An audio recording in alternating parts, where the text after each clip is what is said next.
a lot of things to handle.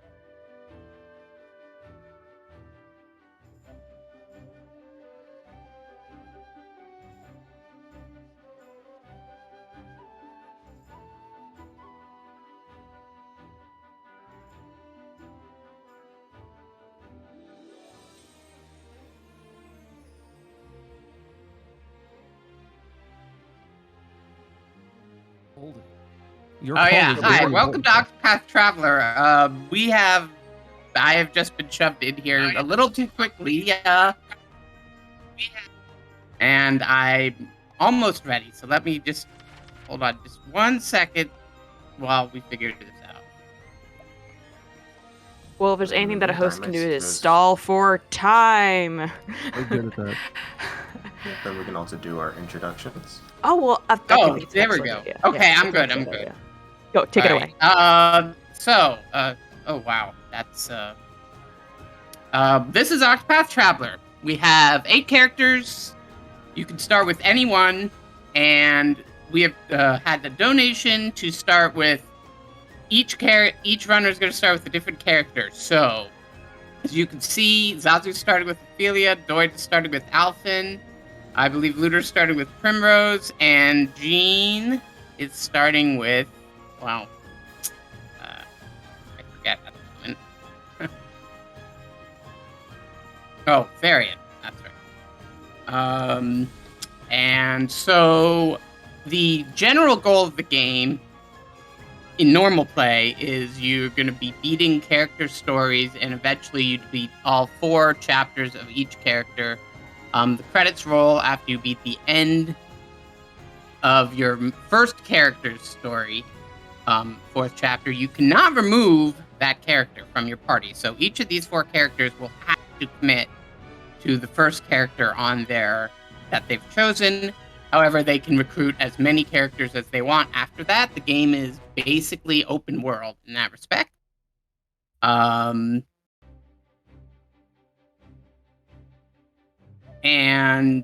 it has and obviously this is bingo, so obviously they're not going to be beating the game, but they will have a lot of choices in where to go. There's no mandatory recruits. They might not even necessarily have to recruit 4 people, though they probably will. They might even recruit an extra one for if certain things they need to do, but it might end up it's faster to recruit a 5th, depending on what the cards roll. Yep, so just generally a great deal of variety in these bingo cards. Lots of ways of approaching things. It's a RPG, turn-based RPG, so lots of mechanics with that. We're buying equipment, making sure we can survive fights. Lots of things to look forward to. But I think we're better off just starting into the run and commentating on that once we're there. Alright, are we all good to go? Yep. Alright. Seems good. So we'll get a countdown, or we can give the countdown. Alright, let's go with 3, 2, 1. Go for it. Alright, so this bingo board.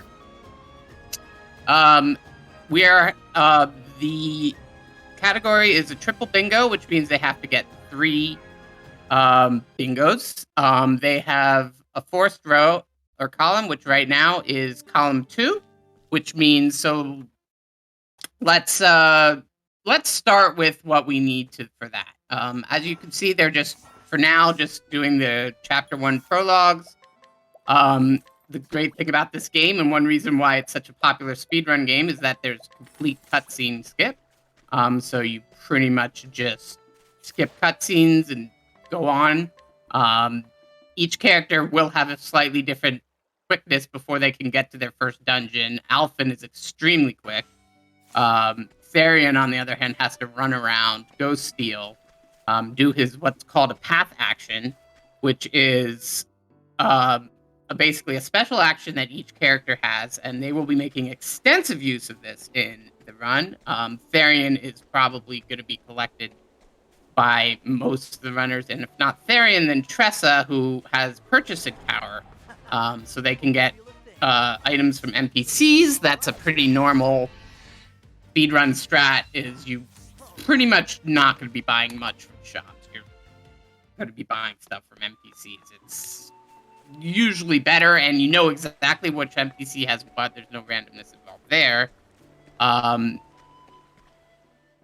There's also Ophelia. She can guide, which means she'll take an NPC, which she can then summon in battle. And going back to the bingo card, one of the squares is they have to expend all the summons on an NPC. Every NPC can only be summoned a certain number of times. I believe it's for these low levels. I think it's randomly between 7 and 9. I want to say. So they're gonna have to find an NPC with either Ophelia or Primrose, and obviously, Xazu and Looter have them by default, and use them every time in battle. Thankfully, there are many NPCs that are in fact very useful. In Ophelia's single story, we always grab what's called the Cavern Patron, and I believe Xazu took them. Yeah, looks like it. And so that's very useful in the first battle. Speaking of which, Alphen, Doid's already on the snake of Alphen's first boss, which is taken down. Pretty normal speedrun strats. So the game mechanics of this game, the general battle system, you have what are called boost points, and you gain one of those every turn in battle, unless you actually use them. If you use them, you get a more powerful version of the ability, or it just lets you attack multiple times. It can let you extend a status debuff or a buff. All of that sort of thing. It's a huge part of the battle system, and knowing how to use it to your advantage is the key to win. Looter's on Primrose's first boss, Halganus, and as you can see, she summoned the NPC, which has Flurry, which is good against the best NPC Primrose can summon. And so, just all fighting the first boss. Standard speedrun stuff. Nothing too crazy yet. So let's go back to our column 2 here. So the first one is capture 3 unique Froggins. So that means they're all going to have to recruit Honnet no matter what. Honnet, who is the hunter, but her special talent is that she can basically play Pokemon. And I guess if you all enjoyed that Pokemon run, well, here's more Pokemon. Oh, I'm sorry. That's a different marathon. I'm sorry. Anyways, yeah, it's Pokemon. You can get up to 6 monsters at once. They, like the summons, they also have a limited number of times you can summon them, but unlike the summons, you only have one attack. So as you can see on Xazu's screen, that the NPC Ophelia summoned is just staying with her for a few turns. In Honnet's case, the monster that she summons only does 1 attack, but it's a specific attack rather than outside of Honnet's constant companion Lindy. It's a specific attack rather than a random attack. So you always know what it's going to do rather than 1 of 2 or 3. As for why Theron is so much smaller than the Butler, well, that's just the game. That's a throwback to kind of Final Fantasy 4 and 6, I feel like. Or 4, 5, and 6, really. They were trying to throw back to old RPGs while still being somewhat modern. So they did that, and personally, I love it. I think it's great. So, anyways, so basically there are enemies in the game called Froggin and multiple types of Froggin, and they have to capture 3 unique types of Froggin. That's all there is to it. And we at the Octopath speedrunner community love frogs, don't we? question for you. They have to have all 3 unique Froggen at the same time. Oh, okay. That's okay. That's not a huge deal since as Honet's monster summons aren't great, especially in a speedrun setting, because first of all, to capture them, you have to reduce their health down enough to get a better percentage. And secondly, again, you do have only a limited number, so it's pretty rare to use them. You do, in Honet's single story, tend to use a forest fox, but that's pretty much the main use for Honet's in normal speedrunning. The second one is 400 plus elemental fence. That's really straightforward. It's also really easy because oh, hey, Xazu gets a Kate, which he is going to not kill because he did not have a medium soulstone, apparently. Yeah. That Kate is basically your metal slime type enemy. If you kill it, you get lots of JP, EXP, and money. What? Oh, are you guys, okay, never mind. I see. Yeah. That's why Dog got a Kate. Anyway, so going back to elemental defense, it's really easy. They know exactly where everything is. So there are some really high elemental defense items they can just buy, such as the Sorcerer's Robe, which is a very common. I mean, they'll get in the speed run, or the Robe of the Flame, which pretty much gets you 3/4 of the way there on its own. It's once they start running around the world, they're going to be getting a lot of chests that have 20,000, 30,000, 50,000 leaves in them, and they'll just be able to buy stuff. One thing they'll be doing is they'll be going to the Scholar Shrine, so they can get an ability called the Evasive Maneuvers, which will allow them to reduce the encounter rate. And once you get a Kate and kill it, that'll be enough JP to learn that. And as you can see, Xazu is getting a Kate every turn, and so I think that's fair to say that they are using the Kate mod, which basically puts Kate on every battle in this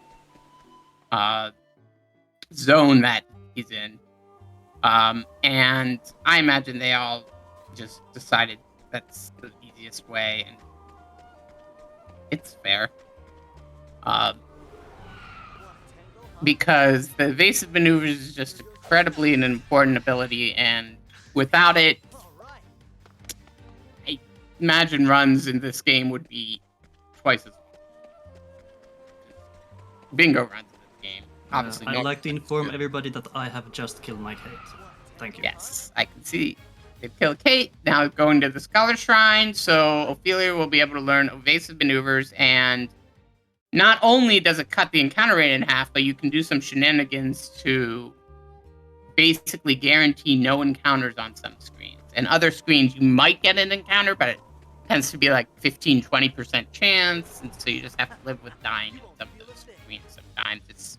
It's just something you have to do. But basically, right now, they're going to be doing their exploration phase to start prepping for what they think they'll need. Once again, going back to column 2, they're going to need 300 SP. A little less easy, because SP being basically the MP stat, the same basic thing, but instead of just magic, you're using it for pretty much all abilities. And it doesn't really scale that high in this game. Even getting 200 is a pretty high number. So 300 is going to be something. There's definitely some good SP increasing items that you can use. And they only need it on one character, so it's not. They can simply stack them all. It's not that big a deal. And then the last one is 6 unique elemental enemies. So basically an elemental enemy is there's a number of enemy types that have a theme. So there's a sentinel type, and then there might be a fire sentinel, an ice sentinel, etc. over all 6 elements. There's guardians and so on.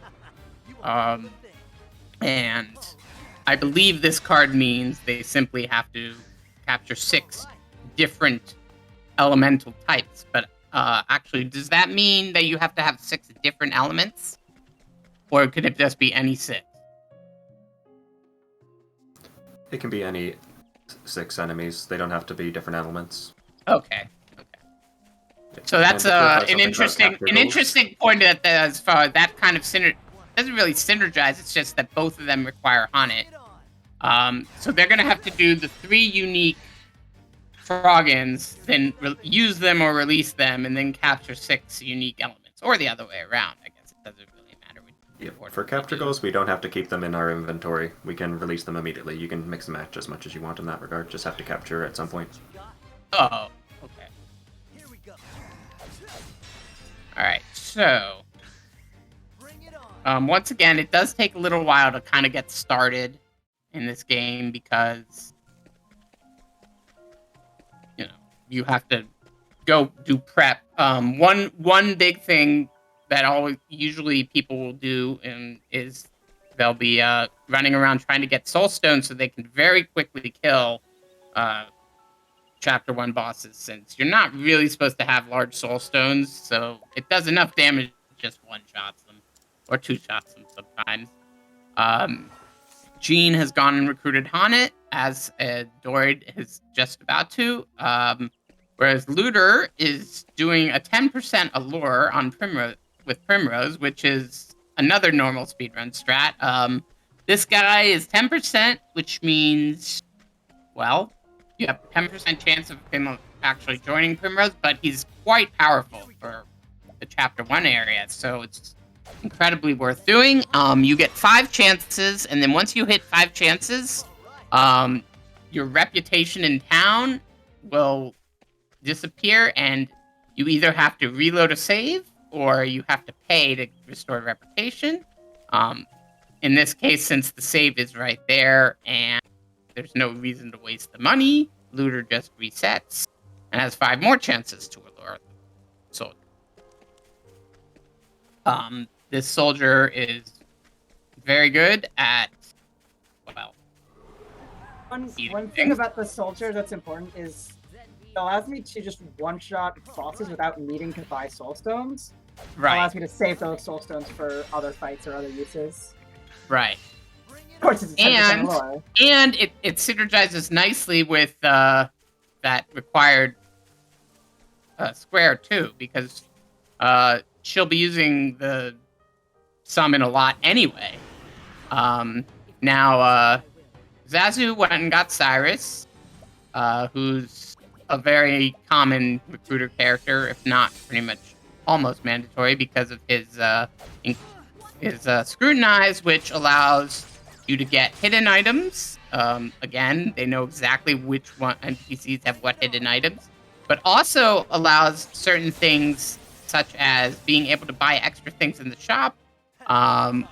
One of the most common Scrutinizes is going to be in Saintsbridge, where they will scrutinize to get able to buy empowering bracelets, which allows you to, which when you equip, you get 500 extra HP.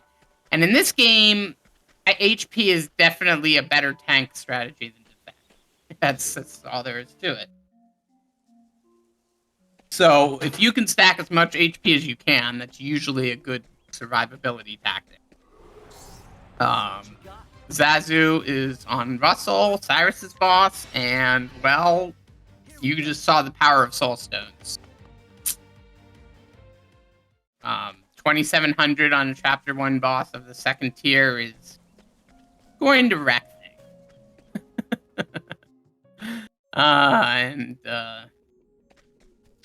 Just nosing around. Therian took care of Geeene took care of Honnet's boss. And it looks like they're running toward Ophelia or the Scholar Shrine, one or the other. Or both. Probably not going to get Ophelia. I would wager most people would get Primrose if they had a choice, because for summons, simply because of her allure allows you to get more powerful summons, even though it's a chance. Whereas the noble path actions, as they're called, which are Primrose, Honnet, Ophelia, Ulbrich, Tressa, and Alphen all have noble path actions, except for Tressa's, they're all gated by level. Tressa's is weird. The mechanics aren't that important. Basically, you get a discount sometimes, and it's better as you go up in level. It's still weird. The rogue path actions, being Honnet, Primrose, Therian, and Cyrus, they're always available, but there's a chance to fail. And once again, if you fail 5 times, Honnet's case, she can always provoke, but if she fails that, it's you lose reputation. It's kind of silly because, well, if you fail, you can just reset right there, and you're not overly likely to try if you think you might fail. Obviously, if you're playing casually, it's more of a chance, but in this case, they're not going to be going into a provoke with a likely chance of failure, I want to say. That said, they probably won't be doing too many provokes anyway. Let's see, does the card actually even have anything related to Honnet's chapters? Because they might not even need to... Oh, there is a Honnet 2, so they're going to need to do 2 provokes there, if they choose to do that one. And 2 plus 2 chapter 2s would synergize nicely with that.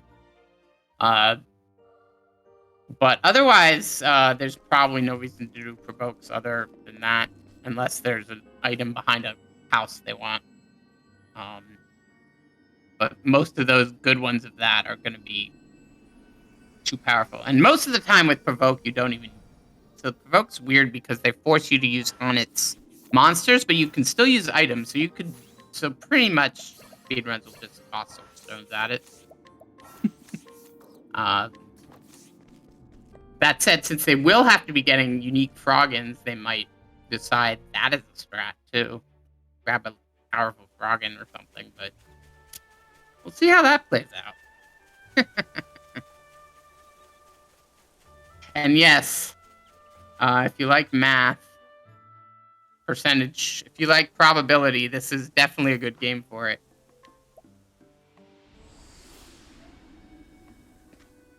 There is a lot of random chance that you already know the percentages in this game between capturing and stealing and scrutinizing and alluring. Yeah. Plus certain gambling mechanic that if you look at the bottom right corner, there is a square called 2xBG level 4 in 1 fight.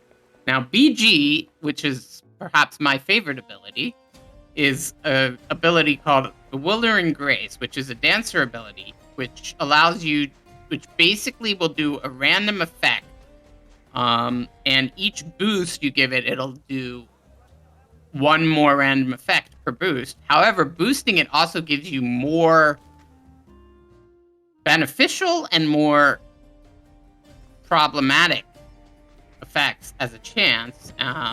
But doing level 4, you can get such things as, for instance, experience times 100 or JP times 100.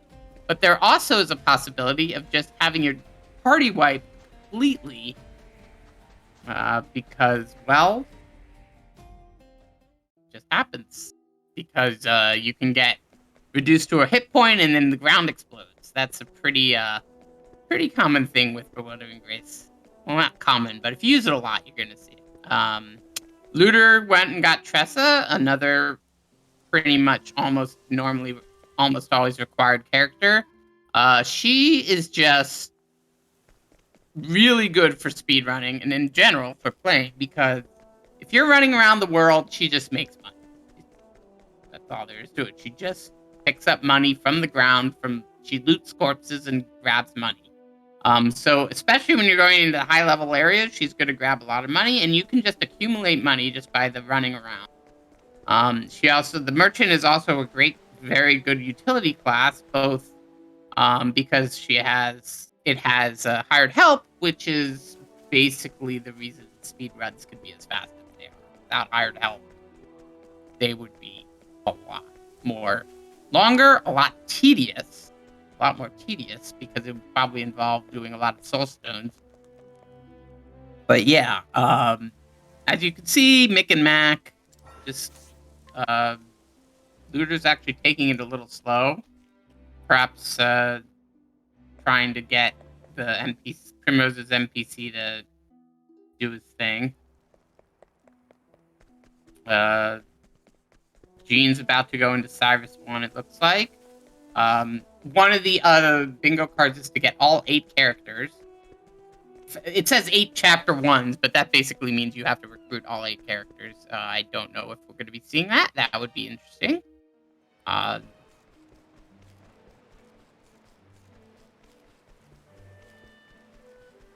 There you can see Anna is using Lind on green screen, which is her companion, and you can always summon Lind. There's no limit to Lind. It does sword and spear damage, and which brings us to another mechanic we haven't even talked about. This game, there is a breaking mechanic, which is common in a number of games. The way you break an enemy is you have to reduce their weaknesses. You can see on the screen, for instance, there's icons of a sword, a spear, like fire icon, etc. When you use that weapon or that element, it'll take one of the shields away, and once you reduce their shields, they will be broken for the rest of that turn and the next turn. So, and that will do double damage. When you hit a weakness, it does 1.3 damage.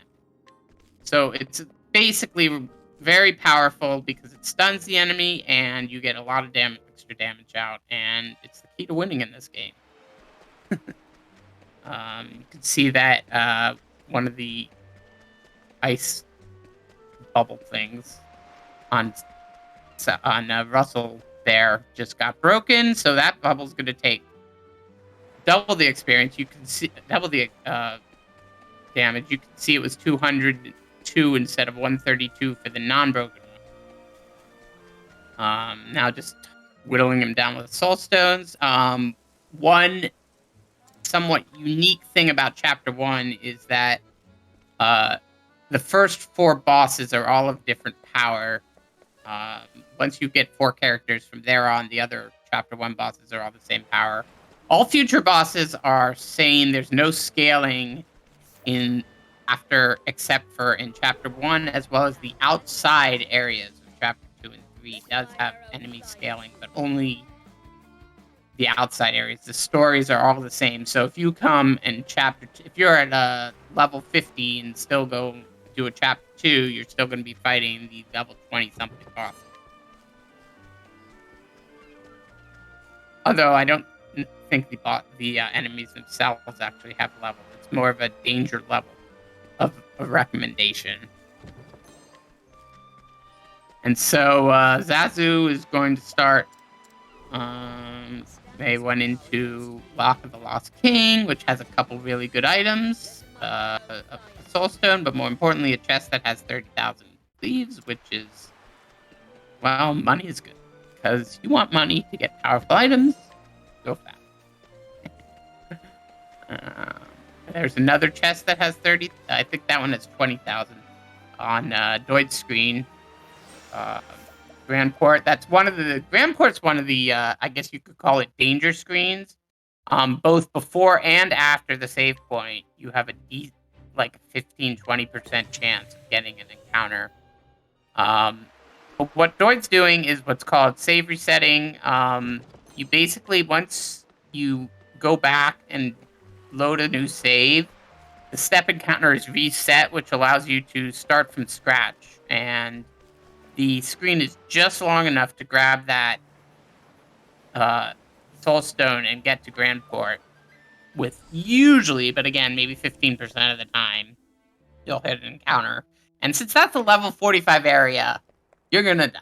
That's all there is to it. You're gonna die unless you get an incredibly lucky run. It is possible. I've certainly pulled it off a few times, but most of the time you're just gonna die. But what's good is that because it's so high, they're just gonna kill you pretty quickly. So that's always good. At least if you have to die, you die. Xazu's into Tressa. Looks like Looter's gonna pick up Therian here. Yep. And getting both Tressa and Therian might seem weird, but it's pretty normal because Therian can open purple chests, which is his talent, which are basically he's the only one who can. They're locked to all the other characters, so they can get powerful stuff, such as, for instance, the knowledge staff, which is the best staff you can get outside of post-game quests. Has a lot of elemental attack, and even if there's no card here about getting an elemental attack that I can see, but it's definitely one of the most useful items to grab. That, as well as what else do you normally get? Forbidden Dagger is a pretty common one.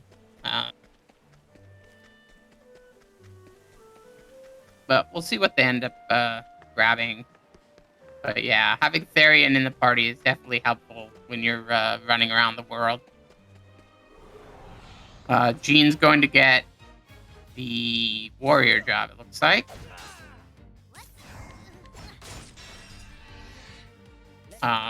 Recruiting Ulbrich is not too likely.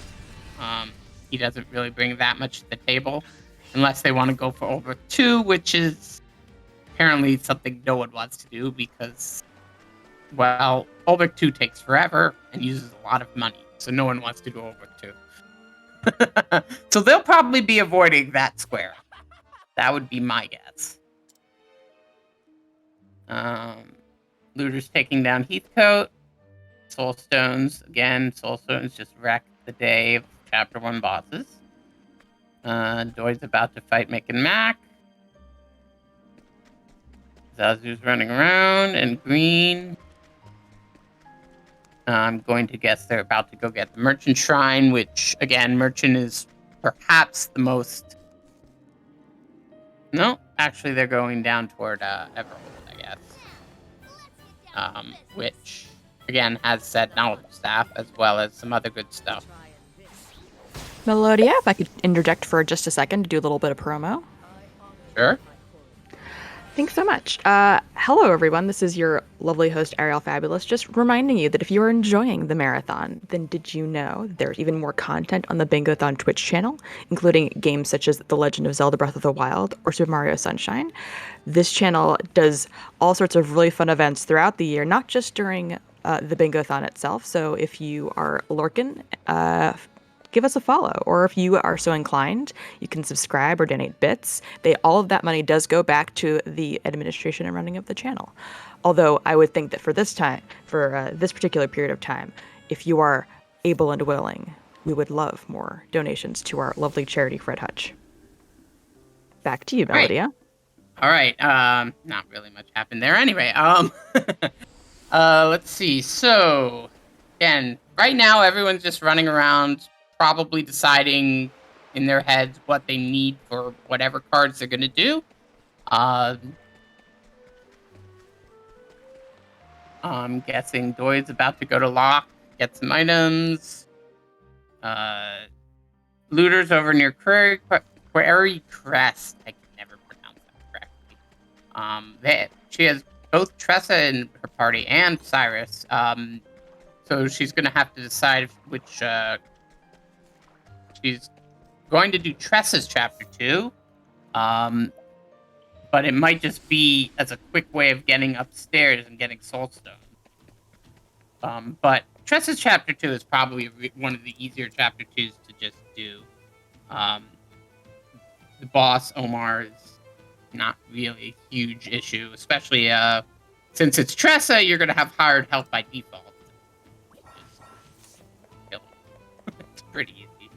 As you know, there are other chapter 2s you definitely want to avoid Ulbrich, as I said, because Ulbrich has multiple forced fights. And unfortunately, that's just the way Ulbrich is. They're probably pretty happy they aren't forced them. Geeene is going to get the death. Got the knowledge staff and the death cleaver. Pretty much the main reason you go down there. Outside of it, unless you want to grab the 50,000 from the Rune Lord, that's another pretty common thing. And yeah, so Tressa Chapter 2 actually has a bunch of soul stones you can buy that are literally from the NPCs you have to buy stuff from anyway, so it's pretty convenient.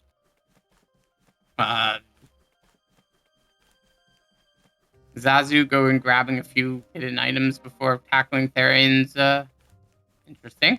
I forget exactly what that item that Xazu just picked up is. I want to say it's a helmet or something. I don't know. Doid's on Heathcote. Xazu's about to be on Heathcote. So as you can see, everyone grabbed Therian. And probably all going to grab Cyrus and Tressa too. And Honnet. So that's probably going to be their main character plus Honnet, Cyrus, and Tressa. Most likely be the main party for all of them. And what's interesting is that no one doted for any of those three. So that kind of makes it interesting in that respect in this context. Heathcote goes down with soul stones really quick, as we've seen. Looter got the encounter in Stoneguard, which is unfortunate, but it's pretty common encounter, so knowing how to break it is pretty common. Green is grabbing Merchant Shrine, and having 2 people with hired help is obviously going to make things go a lot faster, but you do have to use a lot of money, so you'll see them grabbing lots of large denomination chests throughout, as I've said before.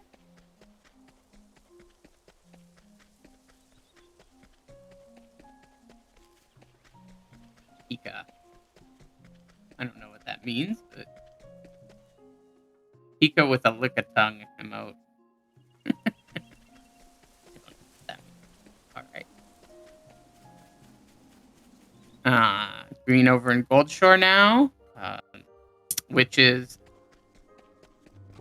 interesting because that's going to be Doid's chapter 2, or Alphen's chapter 2, which means when Doid gets there, he probably will have to skip it because Alphen's chapter 2 is another one you probably don't want to do. There's just a lot of running around. And unlike Tressa, you don't kind of get warped there. Plus, there's 2 zones rather than 1. Some stories will have sort of 2 zones that you have to run through, and some have 1. So that can also affect speed. But Green getting a nice Gold Shore. No encounter. That's another one that can just wreck you just because RNG. There's a lot of RNG in this game. Let's see. So, looking at the card, I'm just actually curious. So, one of the interesting ones here is that there's only a couple side story cards. There's Shadow over the Sands, which is a pretty hard boss, so they might not be opting to do that. That's a side quest that involves fighting a snake handler and a snake that can give some pretty nasty status and stuff. Definitely not one of the easier ones to do. There's side story Knoll 3. Now, there's 8 quests in the game that are basically 3 parts, and each area of the game has one. In this case, it's Knoll, who is the Riverlands. No, I'm sorry. Knoll is the Highlands. Sorry. Kylan's quest, she has. So basically, they would have to do Ulbrich 1 to actually do that. Because Chapter 1 side stories do not unlock until you do the Chapter 1 character. So that's an interesting one. If they decide to go for that, they're going to have to do Ulbrich 1 just for the sake of unlocking that. You also get 3 optional bosses, which could actually synergize with the Shadow over Sands, but obviously that's not really on the same column or row, so that doesn't matter too much. We've got performance art. I actually do not remember what side story that is. I want to say that might be if someone wants to chime in on which side story that is, because I do not remember. And then there's 3 Frostlands and 3 Clifflands. No Kit. Basically, Kit is in the matter of all that matters for this is that Kit is your tutorial side quest. He shows up outside of the first chapter one you do, first character you start with, and you give him a healing grape. That does not count toward that card. So 5 unique speed equipments. That just means that who got that? That was Xazu again. That just means any equipment that has plus X speed on it. Knowledge Staff, for instance, is one. And there's a number of them, and you have to get 5 of them. And once you get 5 of them, well, you get that card. Again, knowing where everything is incredibly key to this bingo. Because while there's a lot of RNG, there's no RNG in location of items, which is good. Unlike, for instance, something like Final Fantasy 12, where it has an issue. Doid grabbing the Forbidden Dagger, which is called Forbidden because it has what's theoretically bad thing along with its powerfulness. In this case, anyone who equips it gets a nerf to fire and dark, but Therian is, while he has a fire spell, it's not all that good on him. And so as long as he doesn't use a fire or dark soulstone, you can equip it on Therian, and it's a pretty powerful dagger. That said, it's not as good as the Viper Dagger, which is another very common purple chest that's gotten. I have not seen anyone go toward Marcelim yet.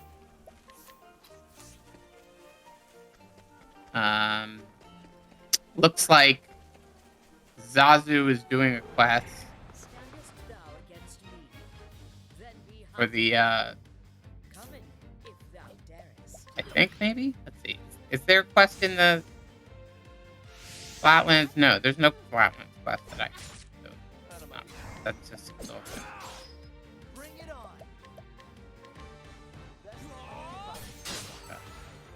Looter is... Oh, there. Speaking of, Looter is actually in Marcelim. There's some good stuff in Marcelim. There's 3 chests you can just grab that has some money.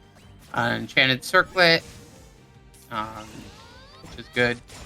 Helmet. I'm not sure what she's doing there. Oh. Okay, getting a sprightly necklace, which I believe is a speed item.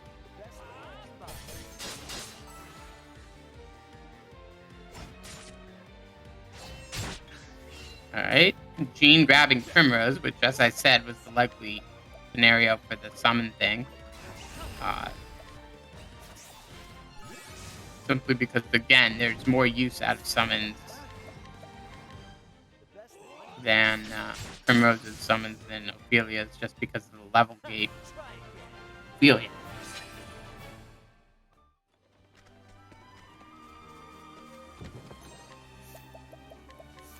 Green going through Primrose's dungeon and getting his...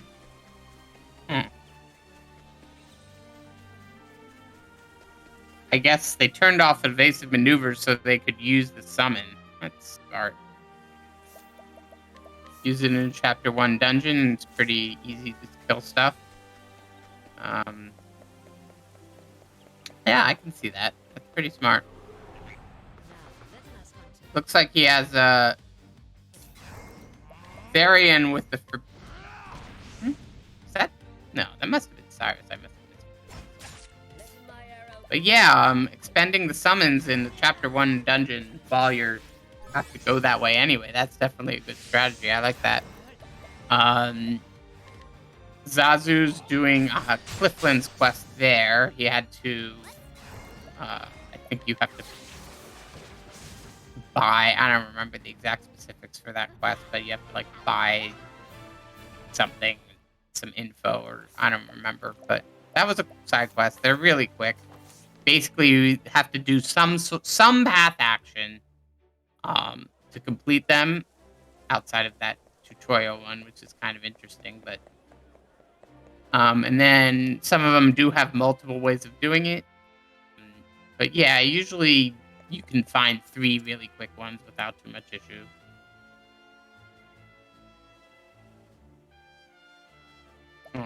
Xazu also doing Tressa 2, it looks like. And Doid finally getting Cyrus. And as you can see there on Doid's screen, this is his 5th character.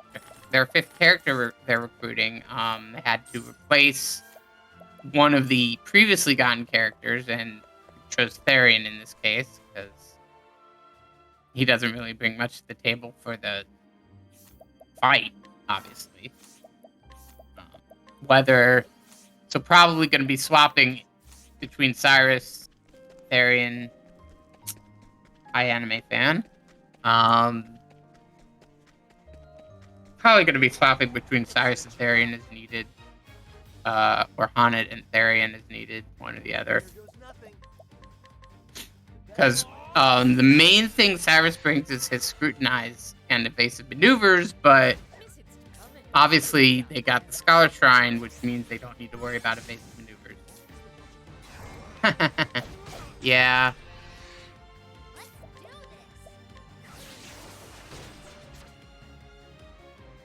Kind of weird just sitting here with no audio and watching. Audio.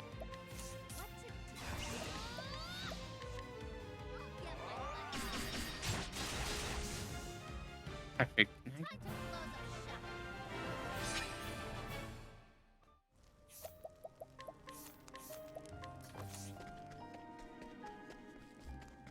so, Alganish is going down. Again, these Chapter 1 bosses are no real danger because between Soul Stones and powerful summons and knowing exactly what they're probably going to do, you know, they go down pretty easily. And looks like Doid grabbed 3 Froggins already, which is, again, the mandatory column they need to do is column 2. So they're all going to have to, which is why they actually need Haunted for 2 of those, which is why they all grabbed Haunted. And you may have noticed that they all got Haunted like early, and the reason for that is because Haunted's Chapter 1 boss has the most HP. So it tends to be a good one to not wait until Haunted's the 4th character. You want to get her 2nd or 3rd as much as possible. Whereas other Chapter 1s like Helganish or Russell are not as important because they have a lot less HP and are a lot easier to kill quicker. Alright, Xazu going over to Everhold Tunnels, probably to grab the Knowledge Staff and Death Cleaver as well. And money. There's money in here too. And some pomegranates. Pomegranates just give you BP in battle. They're not that common, so shuffling around pomegranate resource is definitely an important part of the run. But they're also very important in battle to use when you need them. Being able to just give people BP rather than having to wait turns obviously allows you to go quick. It looks like Green's gonna have to just take an unfortunate death there, maybe? No, maybe not. The good thing is because the game autosaves every screen, if you do die, it's not a huge deal. You basically just lose a couple minutes. It's not big deal. Honestly, sometimes you might just want to die rather than try and draw the battle out like Green's doing. Not sure why he's doing that, actually. Xazu grabbing the normal stuff in Everhold tunnels. Doid over in Ripple-Tide getting some stuff, and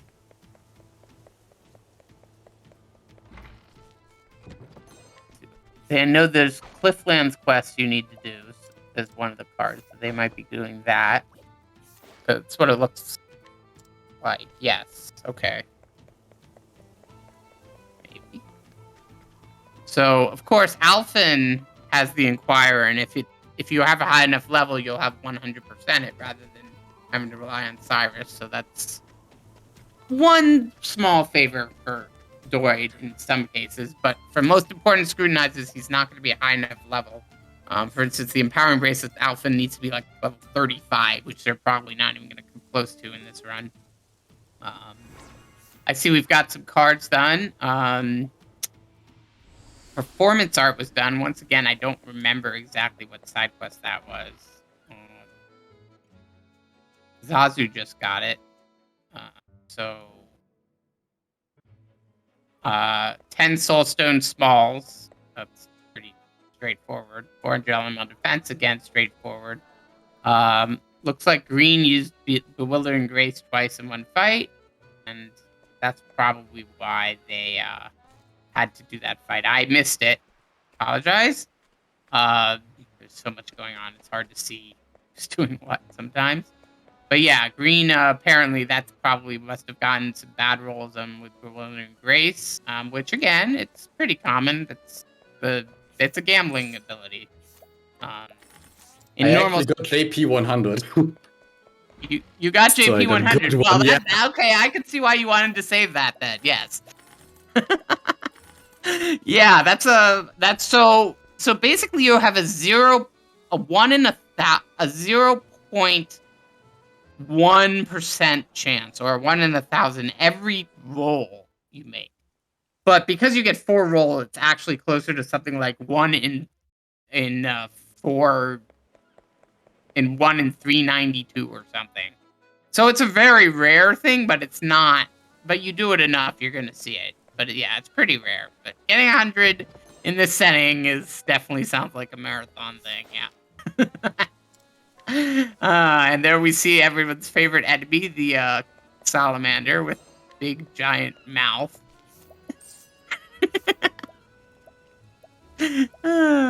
Yeah, that's one of those fun things everyone loves about this game is those enemies, and because they're just hilarious looking. Xazu going over to fit. What is Xazu? Where is Xazu? Xazu is in looks like Tressa. Sorry. I think that's Tressa too. Yeah.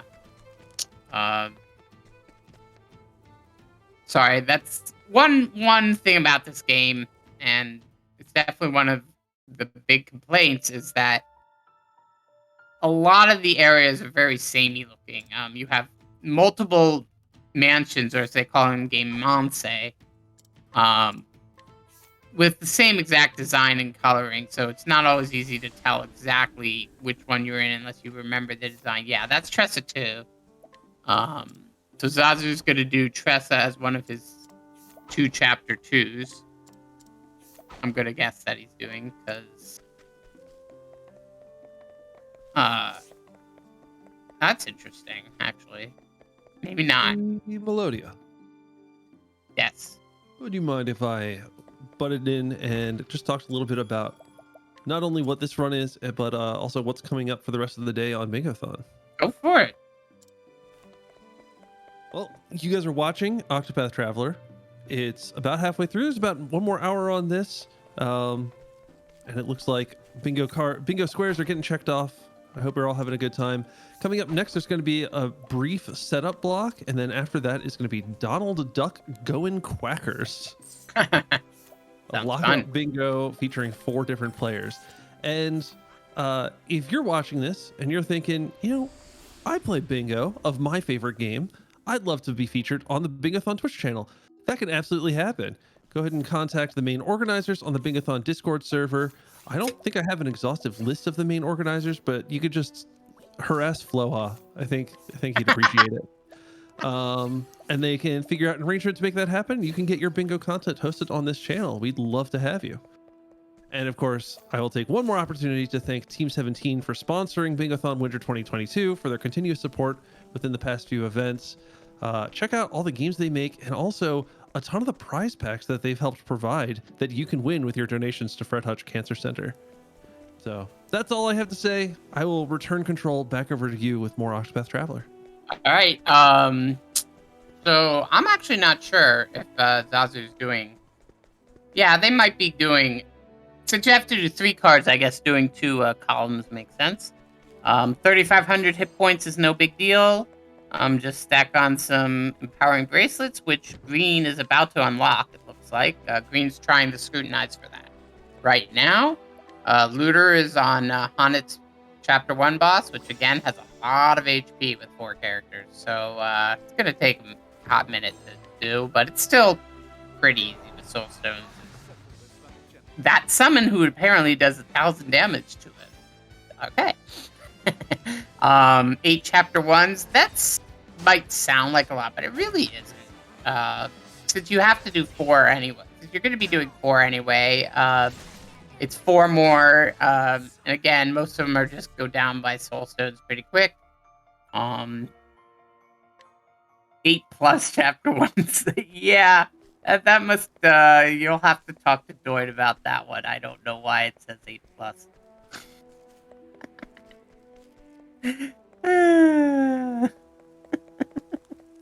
And then 5 chests in a chapter 2 dungeon. That's very straightforward. Chapter 2 dungeons, of course, being ones you're going to be doing anyway if you're doing 2 chapter 2s. So, speaking of which, Xazu is on Chapter 2's boss, Omar. Probably going to be using hired help here. There it is. Veteran soldier. Costs 30,000 leaves, but does a lot of damage. In that case, a little about 27,000. And since it's a chapter 2 boss, I think Omar has something like 33,000. I don't remember the exact amount. It's, yeah. Goes down in 1 hired help, veterans, and a couple soul stones, and onto it. Now, the thing with hired help vets is it is powerful, but this game is really well scaled toward using buffs and debuffs. If you do a debuff, defense debuff, which you'll pretty much see every time when using hired help veterans, the enemy will take 1.5 damage. Then you can also stack another 1.5 damage by doing a strength debuff. Obviously, that doesn't apply to hired help vet since that's a summon, but if you were to say using SP Thief or something, which is a pretty decently powerful ability, and full boost it, which also, of course, stacks things. So you just want to stack on top of stacking, and that's how you get the damage numbers out. Without the debuff, a hired help veterans would have only done about 4,000 hit, and that's with the double, without being broken. And if not weak to sword, it would only do 2,000 hit. So just being broken and adding a debuff, you go from doing about 7,500 to 27,000. Pretty good. And there's a looter doing Ulbricht's chapter 1. I'm guessing she must be going for the 8 chapter 1s here. And that is chapter 1 Ulbricht down. Dang, I forgot his name right. Oh, Gaston, that's his name. That's Gaston down. And looks like Looter's still hanging on to that soldier from Atlas Dam, which was why they oh, that looks like she just now expended. Okay, and green defeated a strength 4 NPC. That's basically a tonic or Ulbricht's path action. You just beat up NPCs. And a strength 4, they'll have a strength meter from 1 to 10. Strength 4 is strength 4. Pretty straightforward there.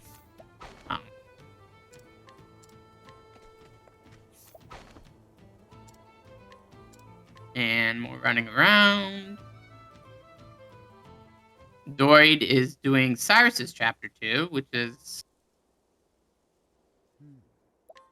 an interesting one because I don't know. I'm wondering how he's going to do the because that's an interesting one because in the speedrun setting you have to use 2 vets, you have to use Bewildering Grace. It's kind of a crazy little fight. So it'll be interesting to see what Doid does back in this setting. With Gideon here. Xazu. Not sure what yet. Oh, Zazu's doing a quest. It's like in is Woodland Quest on here? No, it's Clifflands and Frostland. I thought Xazu was doing a quest, but I guess. Is Xazu actually going to do Ulbrich too? No. No way. No, that was a quest. Okay. No, Xazu didn't get Ulbrich. Okay. There's so much going on. I do apologize. It's hard to... going to Force of No Return, which has a couple good items. This Elemental Wave, which is a pretty good elemental attack item, and this Silent Bandana, which is an evasion item. I'm not quite sure why they need that. Maybe they're just going to sell it. Oh, there's 10 unique evasion equipment, so I guess that's it. Another option. And of course, for some of these equipment ones, you can just flat out buy them, like looks like Green is doing. Xazu's going up to Dustborough, which is a chapter 4 area, or just resetting the counter rate to get to Victor's Hollow, get out of Victor's Hollow. That's another common use for going up there. You scroll into another zone, you get the encounter rate reset, just like when you reload.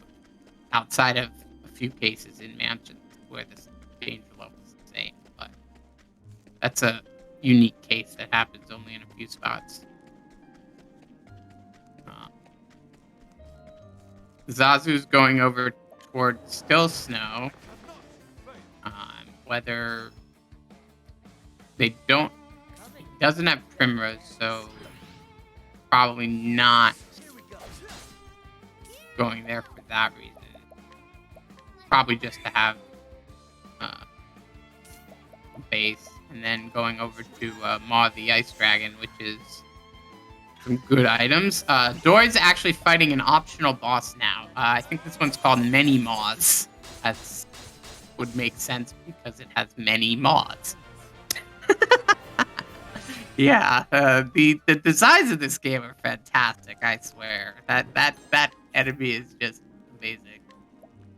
And Many Mods is gone, and the reward is some not that great item. I don't remember what it is. So Doid's obviously doing the 3 optional bosses square. Because I can't see any other reason to fight Many Mods. Unless they're guarding one of... let's see, any other things of interest here.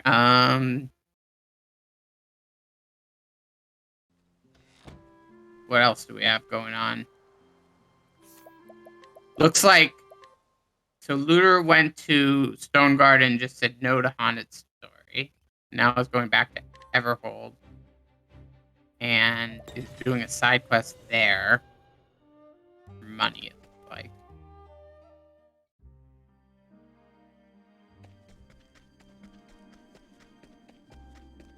Xazu is in Boulder Fall. Getting some junk, looks like. Green is fighting something again. And Doid is in the mine. Looks like they're gonna fight another optional boss. This one... Wait, I thought Many-Mods was in this.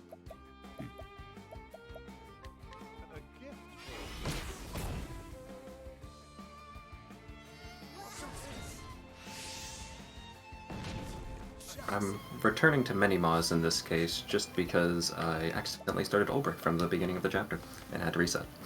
Ah! Oh, I was gonna say, I thought Many-Mods was in this dungeon. That makes sense. Yeah, so you do not want to start a chapter that you don't want to start, because that can often lock things out. Sometimes an NPC won't be there, and other stuff like that, and it can be a problem. Although you can take them out of the party, but if you want to keep them in the party, you don't want to start sometimes. Oh, wait, no, he started Ulbrich 1. Okay, yeah. The problem is with Chapter 1, once you start it, you have to do it. You can't leave the town. So, you don't want to recruit a character if you accidentally do that. Yeah, you said. Let's see.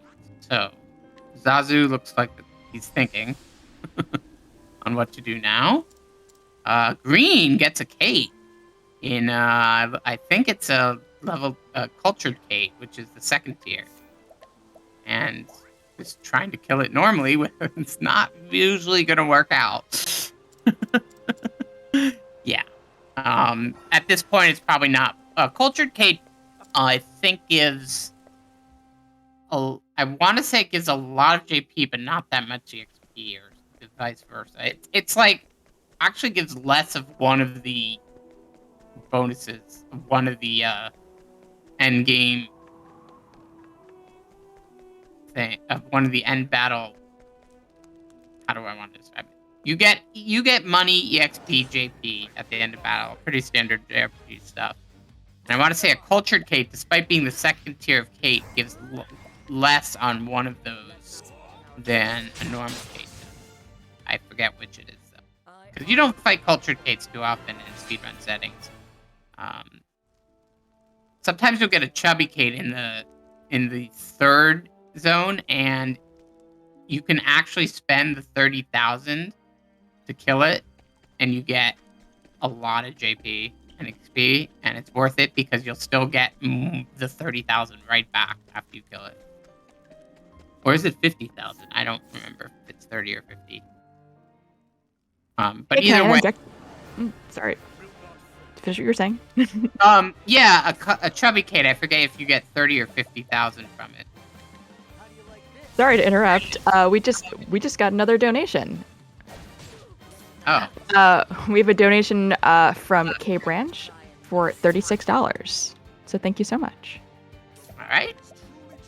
So Xazu's over on Gazarma there. Once again, 4 characters. It's going to take a little while. Doid killing Gaston. Again, Soulstone's Chapter 1 bosses. Not a pretty easy thing. Now, for some reason, looks like Green just got Golden Axe on the first try. What? Did Green just get Golden Axe? 6th try. 6th try. Still, Yeah. that's pretty good. That's pretty good. Now, the Golden Axe is... I don't even know why Green's getting the Golden Axe, but... That's sort of a meme weapon in our community, because we actually do speed runs to get out close, to get the Golden Axe as soon as possible. It's a 3% chance. Steal it. So yeah, have fun with that. And Green got it 6th try, which is really good. Usually the average is 33, obviously.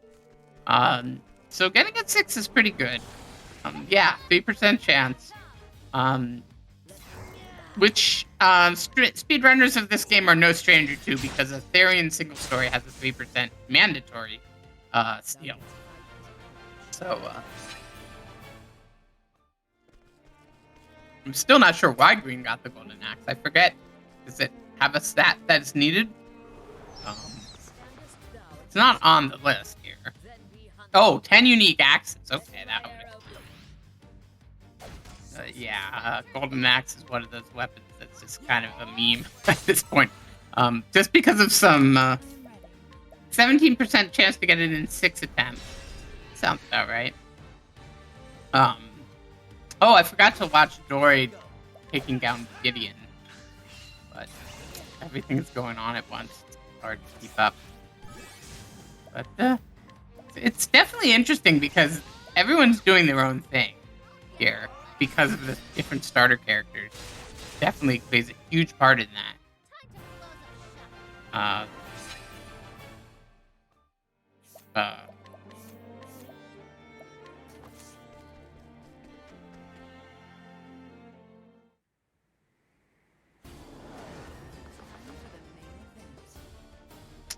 Doid about to fight Helganish. Definitely looks like they're going for the all chapter 1s square there.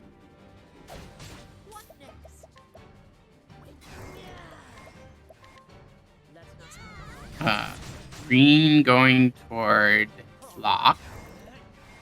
Oh, Xazu getting the cringe chameleons, as some people call them. That's going to be a guaranteed fight on the way to Northreach.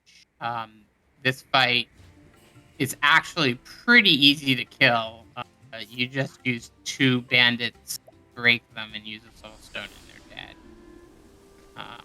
Unfortunately, had some bad luck. Usually they will not use an attack, but I guess Xazu just got unlucky there.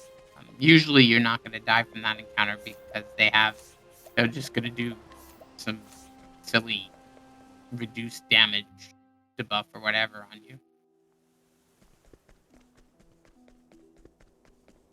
But anyways, Xazu up to Northreach, which is Therian's chapter 4, but pretty irrelevant. And the home of the infamous 3% mandatory steal, but pretty relevant for this. Haunted is doing Green is doing Haunted's chapter 2, it looks like. This is one of the 2 mandatory provokes. You just kill them with Soulstone. Even though the game intends you to be capturing enemies and using those enemies to kill provokes. And there's Looter at many mods as well, which is once again one of the optional bosses. There's a number of optional bosses. I want to say it's 12 total, 5 of which are associated with side quests, and the other are just kind of sitting around chilling until you find them in side dungeons. Fun times. They're not, in general, they're not particularly special. They're just kind of powerful. That said, Looter's having a bit of trouble with status effects there, being poisoned, darkened, and silenced. Wow. That's a thing. And unfortunately dying.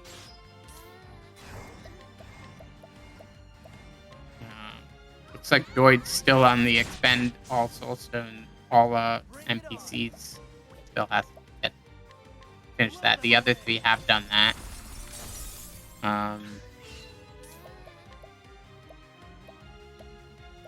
Yeah.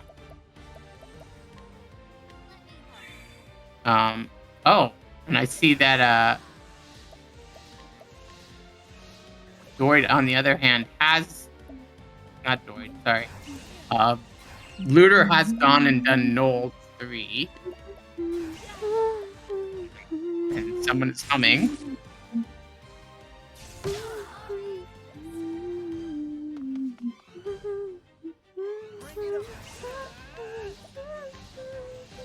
Or singing, even. Alright, Green going to Ripple Tide. apparently never got Tressa, which is kind of surprising, since once again, you have Tressa and you're running around, you get money. But I guess he decided he didn't need it that much yet.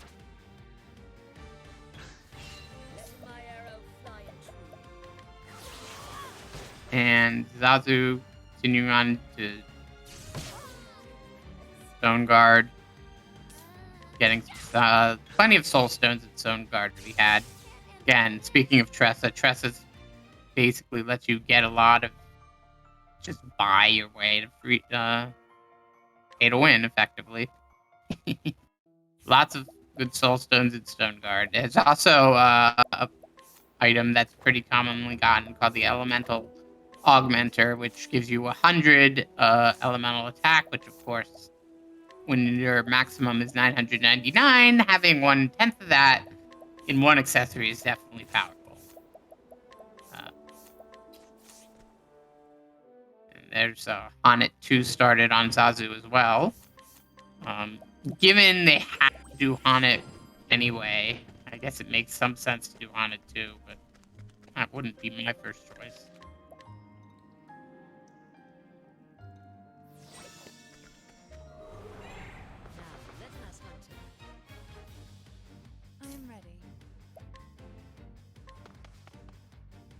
And Doid getting a Kate in the cave. Get a summon. And getting unfortunate luck where the summon just buffed instead of. So, Kate gone.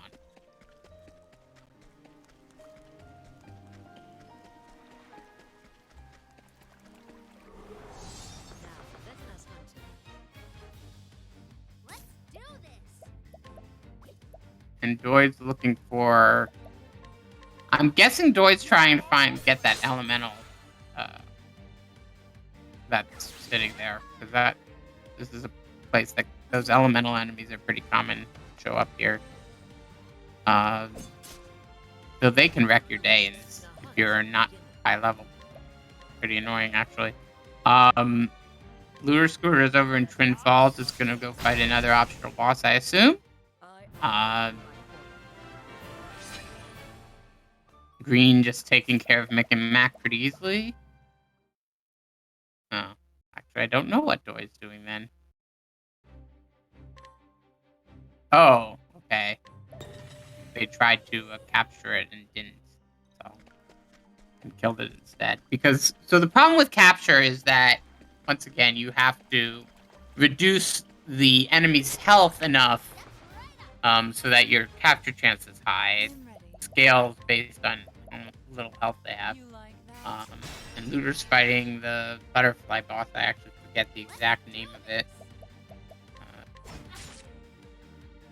But it's being a butterfly, of course, it can do some confuse you, I think, if I remember right. Because that's what butterflies do. They That's a pretty common thing for a butterfly enemy in an RPG, I would say. But, you know, knowing the weaknesses of bosses is definitely always an important thing in these bingo runs, because you're not necessarily going to have the same strat every time. But probably gonna toss a bet at it, and these optional bosses tend to really not have that much health relative to their power. Even some of those Chapter 4 area optionals, I think there's one that has like 20,000 health, even though it deals like 6,000 damage if you get unlucky. It's crazy. And there's Butterfly down, and get a couple item rewards there.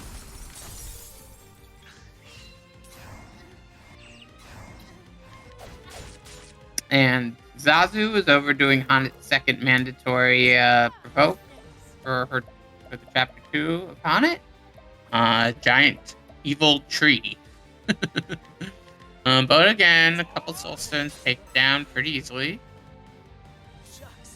standard speedrun stuff. Never a problem, not a danger. And Xazu's continuing on toward Lord of the Forest, I gather. Where and Green is doing Tressa 2, which again, definitely one of the better chapter 2s to do.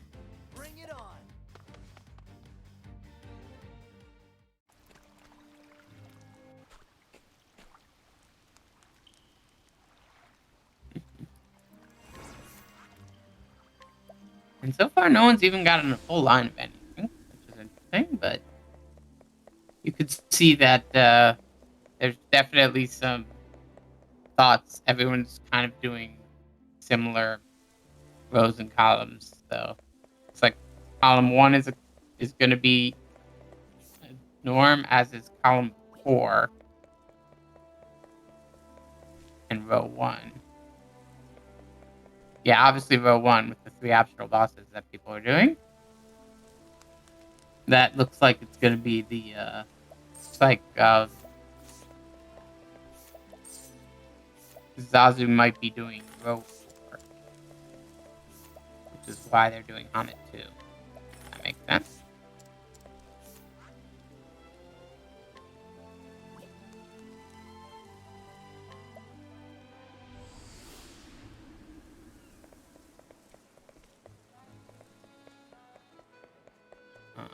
Lord of the Forest, since it has ads, you would think the HP would be on the lower side, but because it's also level 27, which is the highest danger level of a chapter 2, it's a little beefier, but still, hired help vets just wrecks things. It's not much you could say.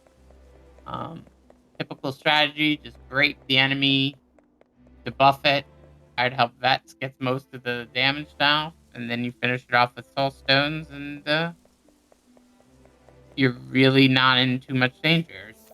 Even with different characters from the normal speedrun, you tend to just the strat can still be the same. It's just a matter of the exact who breaks what. Yeah, Zazu's taking care of Lord of the Forest, while Green's also about to do that on the mandatory summon or provoke. Looter's on Big Bird optional boss, another one I don't remember the name of. Wait, Big Bird is an optional boss in this game? Like from Sesame Street? Damn, I didn't get that far in the game. Jeez, I didn't know that. Melodia, can I just interrupt you for a hot second to do a little bit of promotion for our lovely Bingothon? All right, thanks so much. Hello, everyone. If you didn't know what was happening, if you have randomly stumbled into this stream for some reason, you don't know where you are at Bingothon during our Winter Bingothon event, where we are raising money for Fred Hutch. I will let you point everyone's attention to the wonderful incentives and prizes that are available. We have a Bingothon mug, a festive Bingothon mug. We have a neutral Bingothon mug. We have a Bingothon zip hoodie. We have a giveaway for Pokemon Scarlet and Violet, which I think is generously donated by my fair friend Golden Devil. We have our grand prizes provided by our sponsor Team 17. We have school packs for I think they're for games, if I remember correctly. And we have Tie the Tasmanian Tiger 2 Bush Rescue, which is a Steam code, which is also something that you can win. All of these incentives are available to be donated to and perhaps won before the end of the event. So if you need more than just knowing where your money is going in terms of going into Fred Hutch, if you want something a little more tangible, we do have some things like that available. Back to Octopath Traveler Bingo. All right. Looks like Doid doing Alpha 2? No. Okay.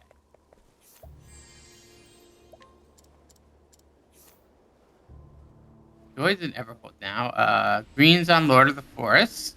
Once again, probably the same thing. Just break, do vet, soulstone, and done. Chapter 2s have low enough health that it's not a big deal to just do it that way. If they were forced to do any Chapter 3s, that could be a bigger issue, but none of the cards here. The only real major problematic boss might be the Shadows over the Sands boss, which could easily fit with the optional bosses, but I don't think they're going to be doing that because that is definitely one of the harder, would definitely be a pretty tricky one to get done with the power the team is going to have. But we'll see if anyone decides to do that one.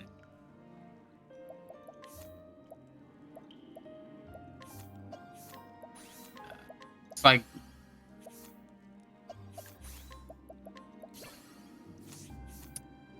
Xazu might be grabbing some elemental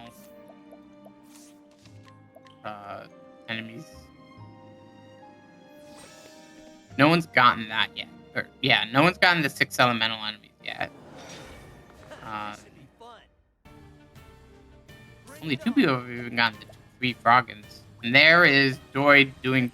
Doid was doing Alpha 2. That's Vanessa. My favorite sprite in the game. And being a Chapter 2, she'll go down pretty easily. Same thing, same old. Break. Arrow Storm, which is a great ability that will hit all enemies a minimum of 3 times, so it's a fantastic breaking tool.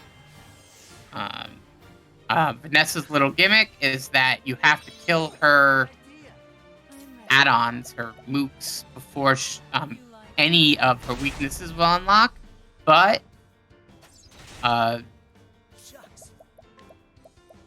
you can still debuff her and use vets to do you can still debuff her before the weaknesses are. And what Doid did, and it's gonna kill the Soulstone. Didn't quite kill it, but now that her weakness is unlocked, you could break her and wreck her. It's like Green's having a little bit of trouble with Lord of the Forest.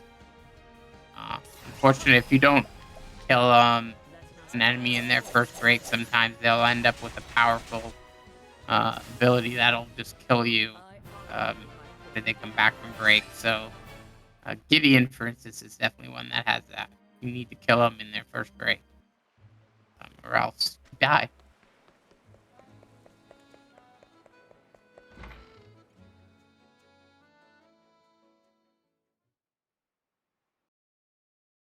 And Doid taking care of Vanessa and finishing up Alpha 2.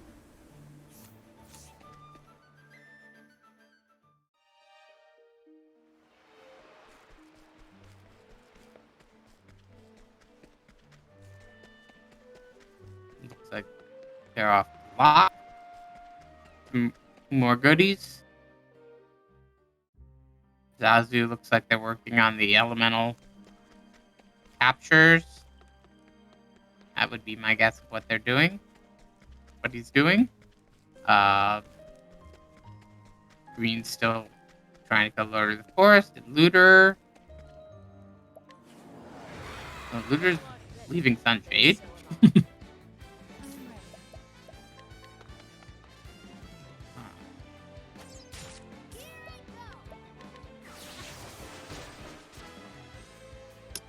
There's that thing.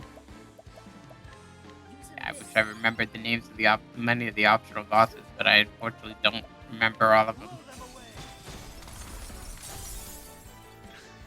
But it's another optional boss that's being fought,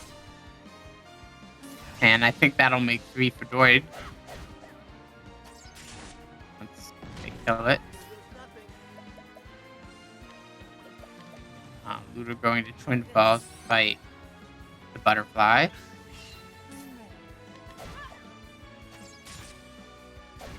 Which will also make 3 3 for that for her. And Xazu grabbing a sentinel there. Looks like a wind sentinel. Not that it really matters, but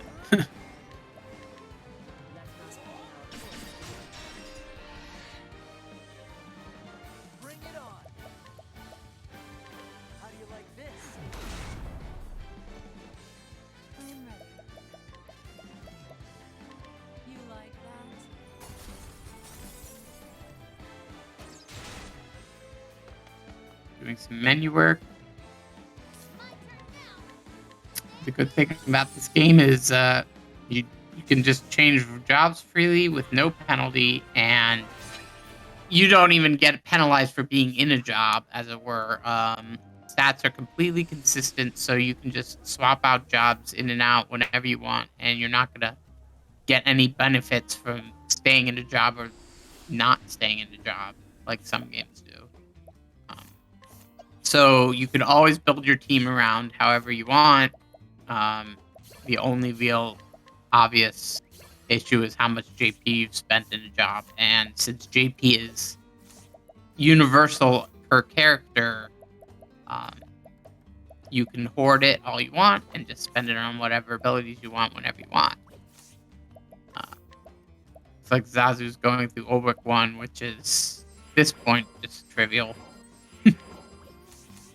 Yeah, even unbroken, unboosted lightning there. Killed these level 11 enemies easily with the powerful equipment everyone's gotten at this point. And that's Ulrich 1's mandatory non-boss fight here, which, oddly enough, does not scale, despite the fact that that all the other enemies have a danger level of 11. That fight is still ranked for danger level 1 that you start out on if you pick Ulrich as your first character, which is interesting, but makes it easier to kill.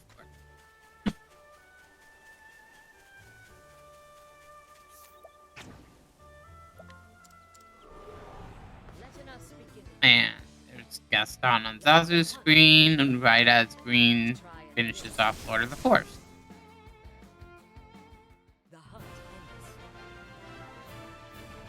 Doid killing that NPC for some reason. I don't know why. Oh, that's a side quest, isn't it? Yes. Okay. Okay, that's a Flatland side. That's a side quest for items, I guess.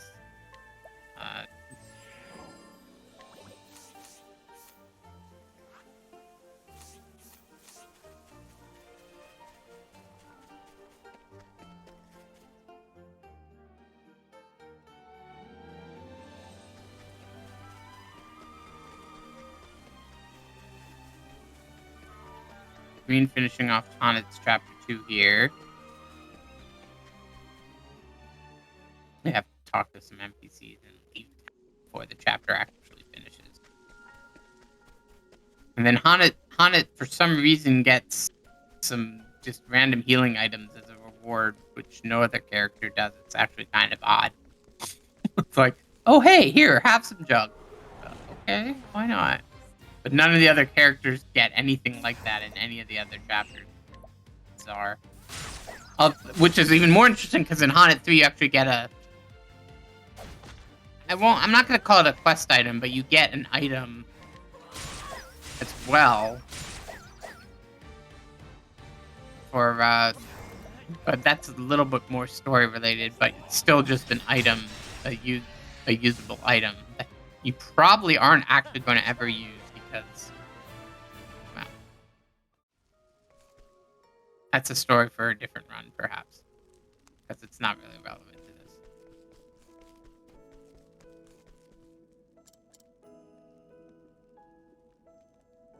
And Doid grabbing Ophelia. Clearly doing the 8 chapter 1 square. Xazu.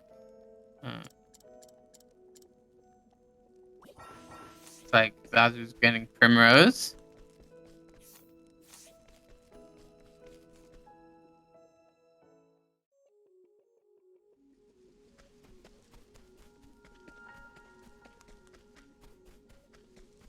Green looks like they're heading toward Ophelia as well. And does look like we've got a bingo on who is that? That's yeah, looks like Doid's got a big Doid is, I thought Doid did 3 optional boxes, but I guess not.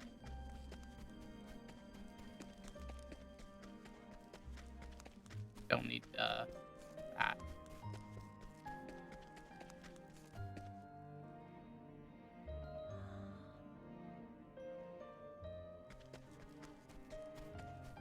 Otherwise, doesn't look like anyone else has even 4. Oh, we're gagged.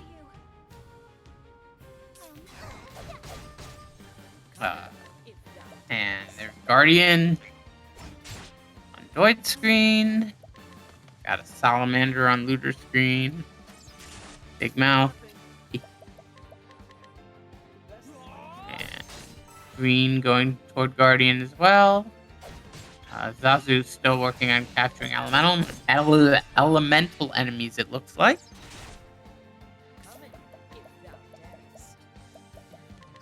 And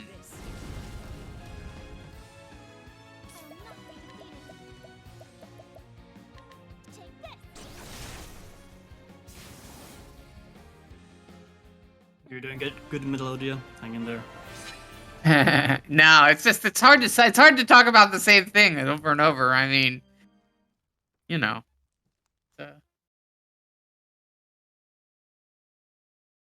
And Ophelia's down on Doid's screen while Xazu's killing Halganish.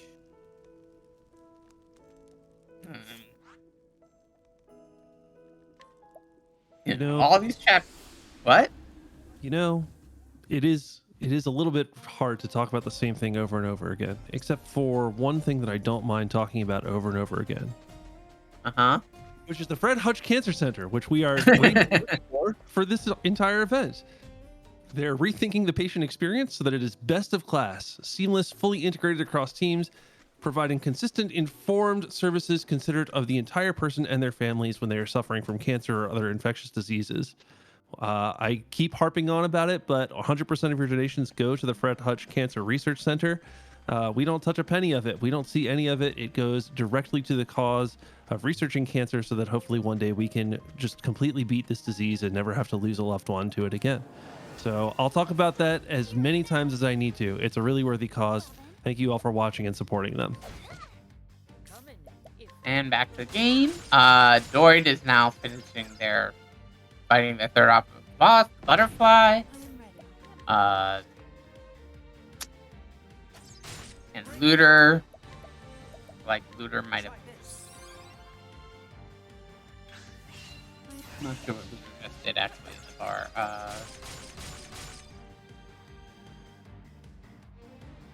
I think Looter might be trying to find 10 unique 10 status stones might be what they're doing, what she's doing. I'm not quite sure.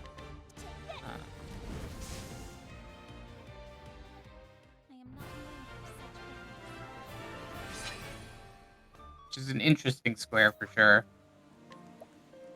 Being interesting one to be the center square for sure.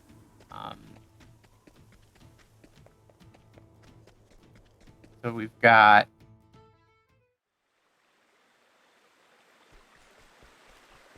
Doid over, looks like that Doid already did chapter 2 of Cyrus, so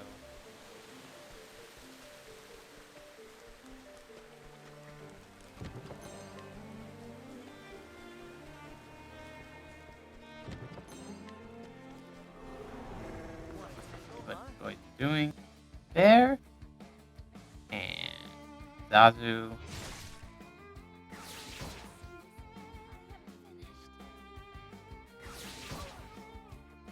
healing. You don't see people going to an inn too often in speedruns, which is interesting because using healing and then just healing SP with items is a lot quicker most of the time. Healing items are plentiful and cheap, so you'll see speedrunners tend to do that a lot more than just going to the inn. I can't think of a single normal speedrunner to ever use the inn, actually. And Xazu's going to do Elfin 1.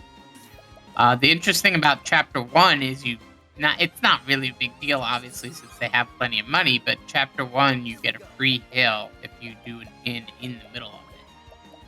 It's an interesting little thing this game does. Otherwise, it's something like 2 times the combined level of your party, which, again, when you have thousands and thousands of leaves, having to pay 200 or not even 200, like 80 for an in-stay is nothing.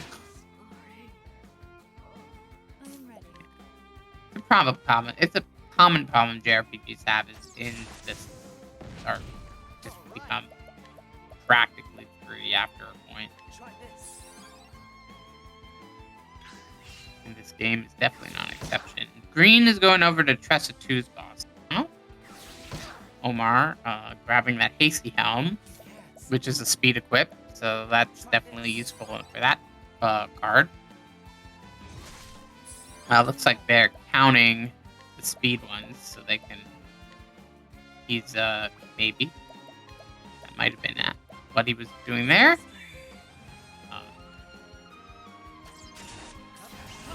Xazu looking for an enemy, I guess.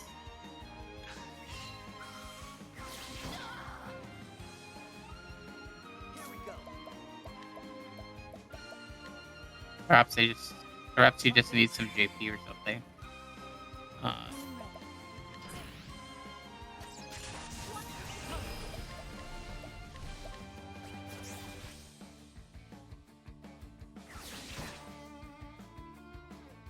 Oh, capture frogs. That's probably because this is definitely a good place to get some froggins.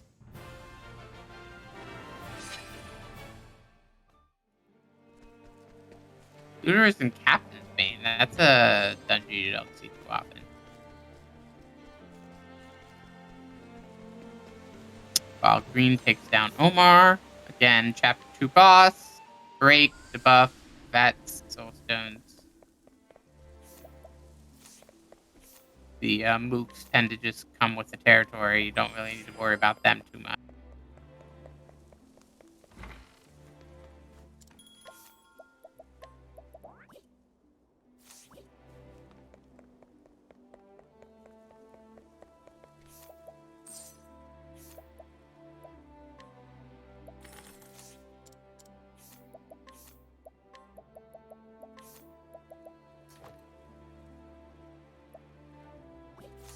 And Xazu's about to fight Alphin's boss, Chapter 1 boss,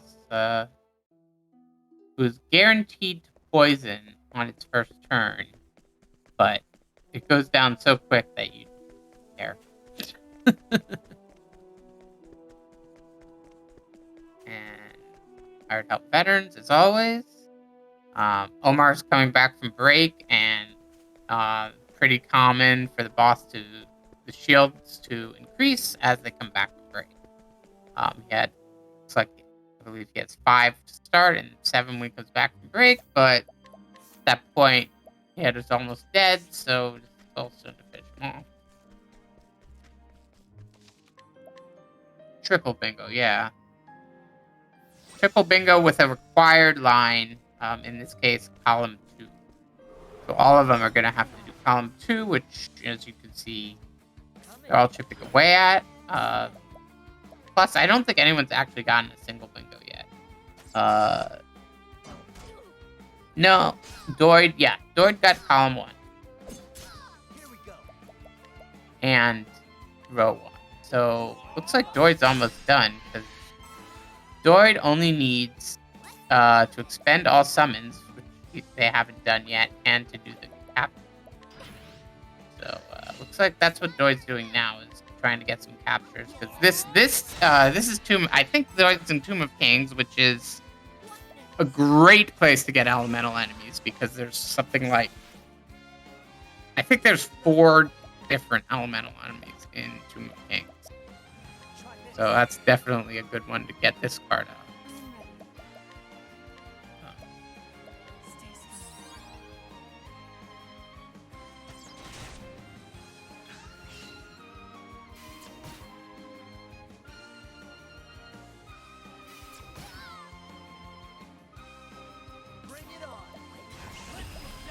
Xazu's going back into Cyrus Fun for some reason. Elemental enemies, I assume. Makes sense that that's kind of one of the last things people are doing.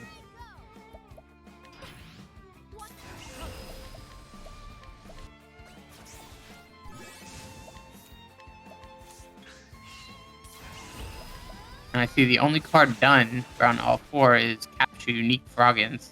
That's also interesting. Oh, yeah, and Doid finally didn't expend all summon as well.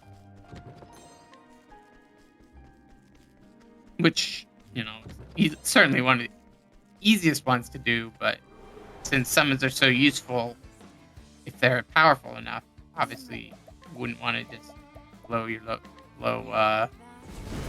finish it off that quick when you can be using it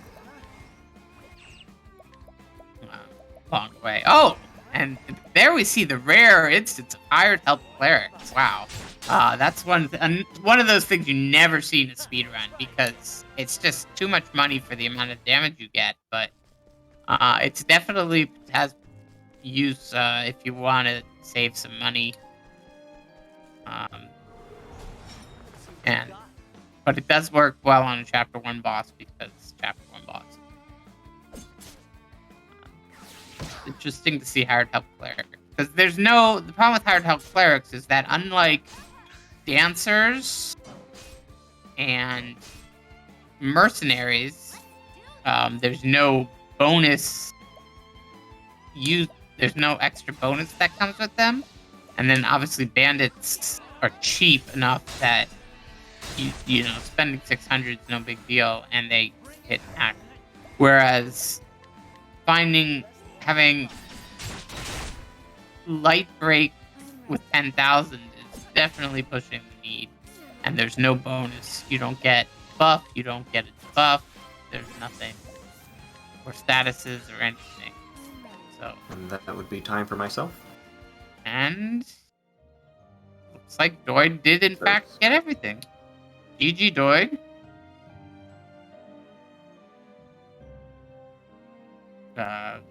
Getting the last elemental enemy there, and Doid is our winner.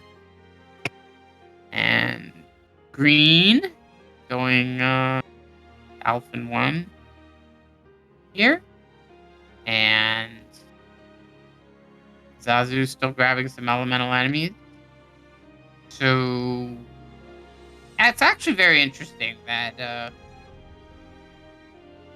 they all ended up with mostly the same thoughts on the lines. You can see Xazu is doing row 4 rather than row 1. But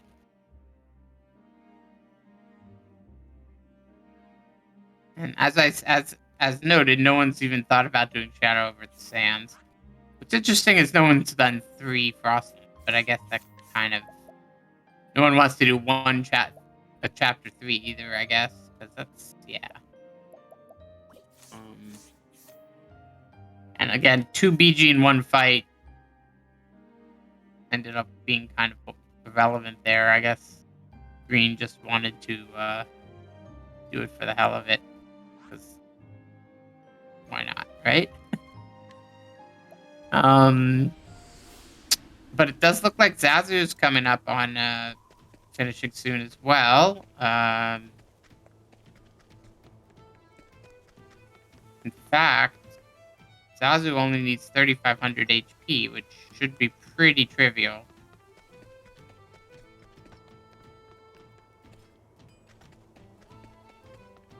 And getting this necklace would definitely be a good step toward that. And because the empowering necklace gives you 1,000 HP, so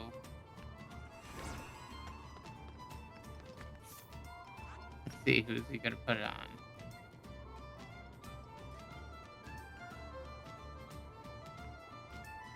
Oh, there's another necklace in here, I think, and that might be where he's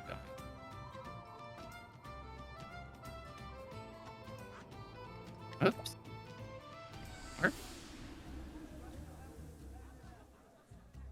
And Looter's over in Tomb of Kings, probably looking for elemental enemies as well.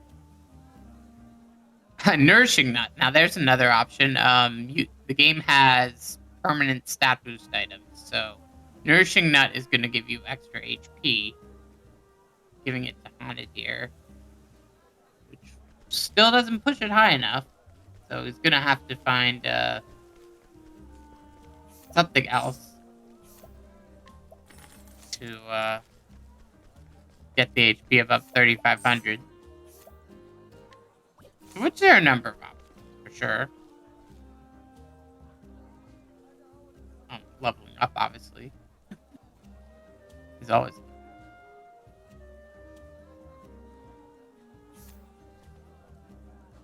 And looking at the card otherwise, Looter has a bingo on column 1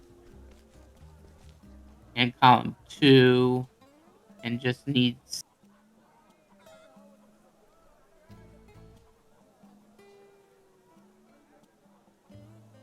no, not column 1, I'm sorry. Column 2 and row 1.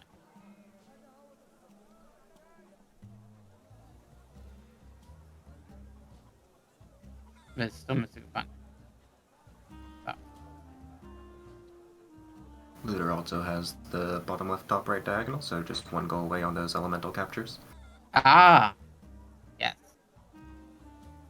Always forget to look at diagonals.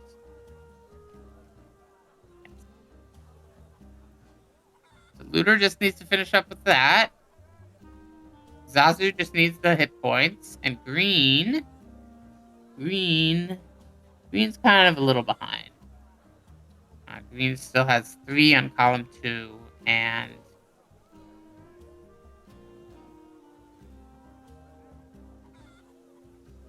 including, although 300 SP well, maybe not that easy, but we'll get. Looks like they need to finish off his chapter 1s, and do the 300 SPs. And that's bingo for me. And Xazu got the last. Huh? Alright. Sorry, Xazu got the hit points. That's right. He's looking for hit points. Xazu got that. GG Xazu. GG's. Looters still trying those elementals. Green, unfortunately, does still need a few things. Looks like they might be going the top left to bottom right.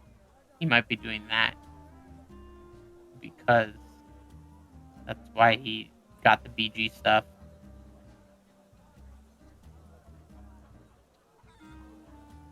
And so if he's doing that, he just needs 10 status stones, 8 chapter 1s, 300 SP, 3,500 HP, and 6 elemental enemies. And that sounds like a lot, but depending on how much he's already done of the status stones and the stat stuff is just finding a couple items.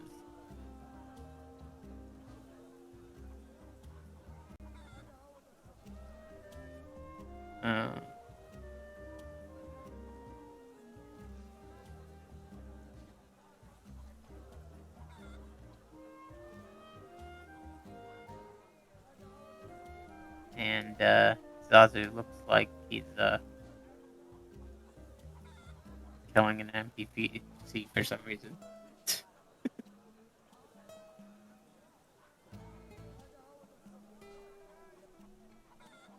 That's what Xazu's doing. Xazu's gonna get the golden axe. So have fun watching Xazu try to get the golden axe. Can confirm diagonals are hard, yeah? Indeed. Indeed.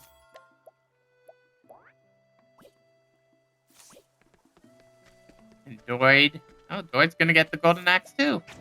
Looks like we're gonna have a golden axe stream now. as God intended.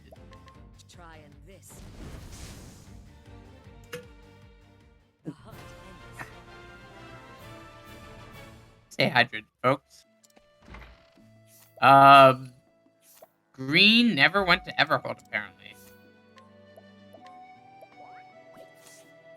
So that will definitely help with the, Actually, I'm not sure if there's anything in Everhold that helps, because normally in Everhold you get the Sorcerer Robe, which is magic power.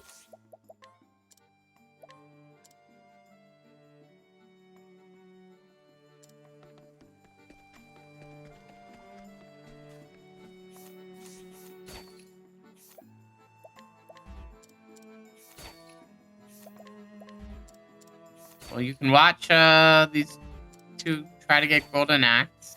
Looter still needs these elemental enemies. Or not? No.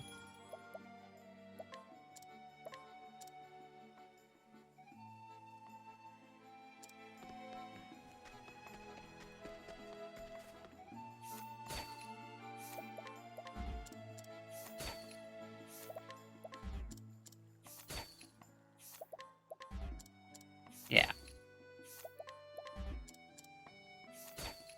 We'll likely get just a few more lines finished, maybe see if Looter can finish up, but then we'll make sure we call it right around our estimated time. Alright.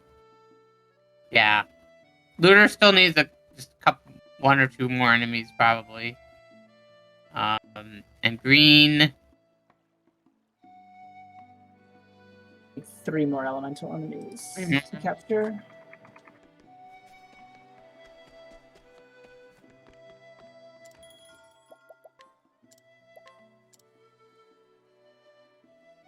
Green's doing a side quest, which gives... Oh, Green's doing Null 3. That's what that was. Okay. So Green just did Null 3, which would be another diagonal. 5 chests. Yeah, that's definitely an easy one to finish off. Looks like Green is doing the 2 diagonals. And... which means he needs... A 400 element offense is really easy. You just have to kind of... You just buy... It's like you could buy flame. Status stones, though, you have to definitely have to know exactly where things are. 5 chests in Chapter 2 dungeons, trivial, because you're going to be going to Chapter 2 dungeons anyway. Although that said, Green is not doing any cards that require Chapter 2, though.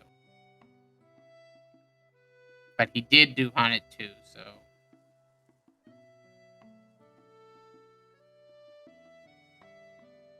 But it does look like Green's not going to be finishing up as far as our... we're going to be stopping in 5 minutes, unfortunately.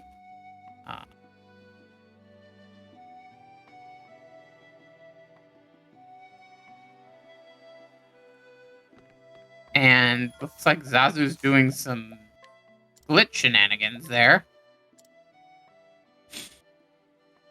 This game actually... So Doid here is actually the one who discovered most of this. It used to be the only real glitch we knew about was being able to do what's called the home buffer, where you go to the Switch's home menu and... Or on PC, you can reset your graphics card or move the window around. There's a couple methods for it. You can basically bypass a barrier, a boss prompt that's like, hey, this is a powerful boss. You want to fight it? I don't know the exact wording, and then you can get chests that are behind that boss. And for the longest time, that was thought to be the only real glitch you could take advantage of. But Doid did some glitch hunting basically and managed to kind of break open the glitches, and well, you can do a lot of stuff. But most speedruns don't use anything but the buffer glitch anyway, and if they do, which most of them don't. But it can definitely get you some useful items if it's something that is worthwhile.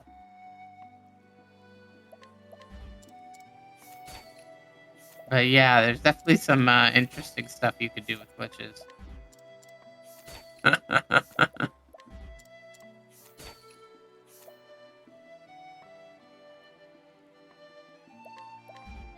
And Doid's still trying to get the golden axe.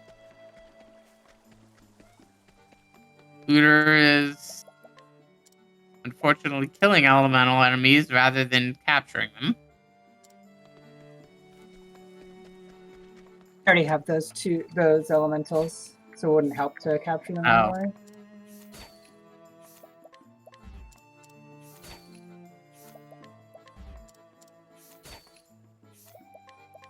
Yeah, of course, the issue of trying to find struggles. multiple elements. Yeah, there's Trying been to some struggles find with capturing multiple elementals. specific enemies is that you have to deal with the fact that you might already have an enemy that you already have. That Green's now doing Tressa 3. That's interesting. The elemental capture goal is definitely throwing a lot of us off with it being required. If you're not used to it, it's definitely one that you can often avoid. It's definitely a lot to go through, I can but imagine. not too bad if you're prepared.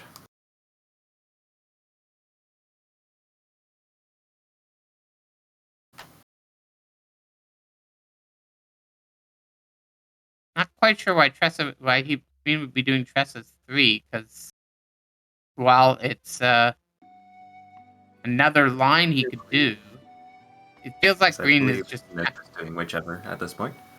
But hey, got Yeah. JP 100, got Golden Axe, that's a solid run.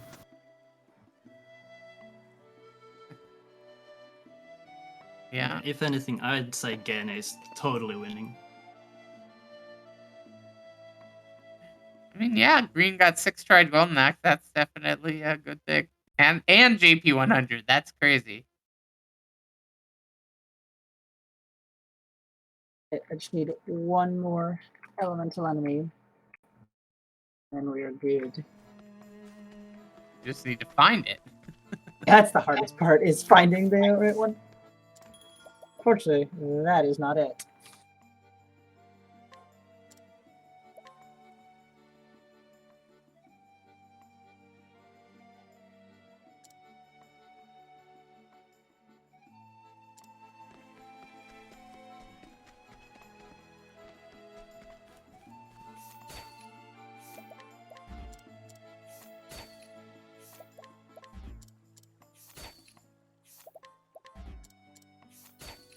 All right, guys, and that's time.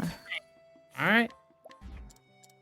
Thank you so much, and GG's to everyone who got a bingo. Jeez. GG. GG's. Yep, good games everyone. Goodly. Hopefully you all had a nice time of things and got to see a good variety. Octopath's interesting for that. All the different starts doing their own things, but at the end kind of all converging on the lines. If people have interest in Octopath, feel free to join our Discord. We do pretty frequent bingos as well, for those who are And, interested in that. And remember, But the sequel's coming out in a couple months, or 3 months. 2 months. 3 I months. can't believe they're making I'll look forward Non-Opath to it. Traveler. Yeah. So the sequel comes out, and I'm sure there'll be plenty of activity to be had there. So if you're interested in speedrunning the sequel, as it stands now, we are going to be in the same server. So come join us once you play that as well.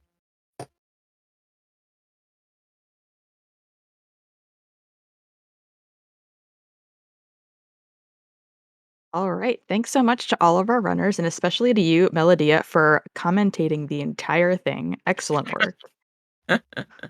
Yeah. Good job. Something. Good job, yeah. Yep, thank you very much. We're happy to have all of you. That was a really cool run. Thanks so much. Yeah, and as I said, it was definitely interesting to see because they all started with someone different. They all did different things. As far as even though they all got a lot of the same, most of the same squares, they went about it very differently. In the order that they did it, and I, for one, was very surprised to see people doing 8 chapter ones. I was not figuring that would be a thing. Yeah, that's usually one I try to avoid because I don't like doing characters needlessly, but I happened to get pretty close to that because I just picked up 6 characters just naturally for what goals I needed anyway. That getting the other 2 probably wouldn't have been too difficult. I managed to align my frog captures with Alphin one, which was that ended up working kind of nicely. Yeah, I definitely makes sense to, as I was saying, doing the summons rather than just expending them all at once and just kind of getting it over with. Using the powerful summon, while to help fight bosses was definitely a good idea. Especially for Looter, who had Primrose as her starter anyway. I think I ended up using maybe only 1 or 2 soul stones for all 6 of my fights, whereas normally you'll average around using 1 L stone per boss fight for Right. 4 characters. Right. Any last promo? Any sort of last words? I think you guys promoted your the Discord server. Anything else? If you haven't played the game, it's fun. It's addicting. If you like old school JRPGs, and go into it with the mentality that it's not an epic story, but a nice, fun romp with 8 separate characters, you should probably enjoy it. Yeah, great replay values, lots of variety in how you can approach things, good for challenge runs and speed runs. And both with speedrun, casually, plenty of challenge runs to be had, plenty of speed runs. There are so many categories that from really short, as far as RPG speedruns go, they're really short. Every single one has a world record under an hour. Some under 40 minutes on the PC version anyway.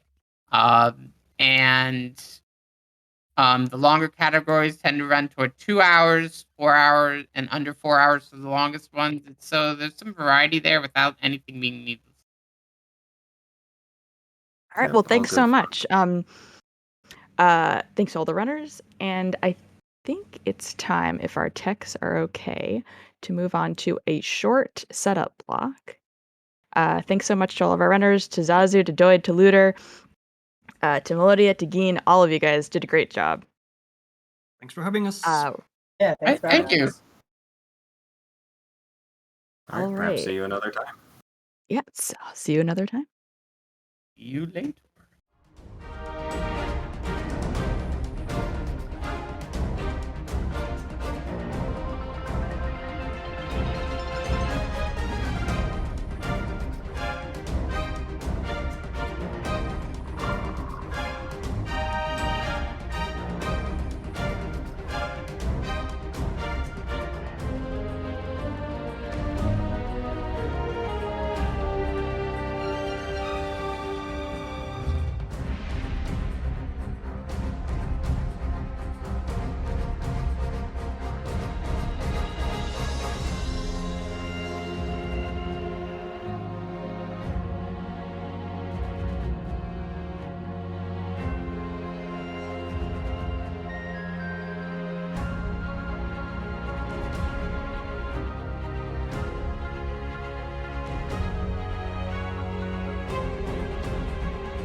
what's the most challenging or the most engaging part? Is it routing, execution, or is it anything else?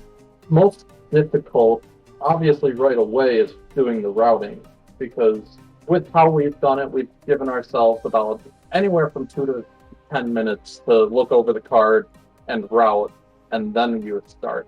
And so for those first few minutes, that's the most intense thing is, okay, where am I going to have to go in order to complete a triple bingo? And you try to look through, okay, I would need to complete 20 levels in order to complete this triple bingo here. Or, ooh, here's a different route that only completes 18 levels. And so sometimes it's looking at how many levels we need to complete. Sometimes it's looking at what we need to complete in those levels. Sometimes doing 20 levels is going to be better than 18 because maybe one of those 18 is doing something that's really, really long, specifically doing 10 mini kit goals. And so some of those can get really long. Yeah, there is the aspect of routing to it, but knowing what's in your route and how long it's going to take you to do that is another really difficult thing to actually know when routing.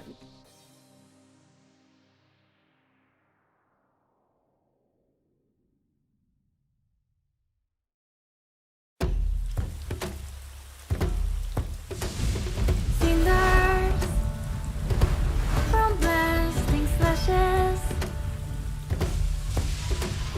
sparkle after her dashes,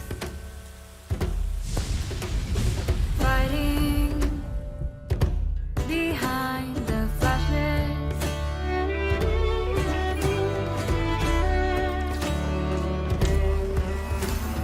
Here she comes, the night witch.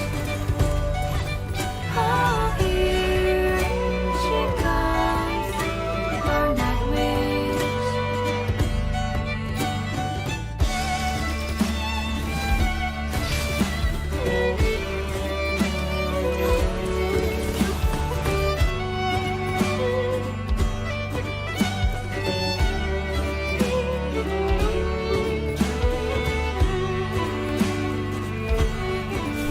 Oh, here she comes, our night witch. She fights for those who can. Here she comes, our night witch.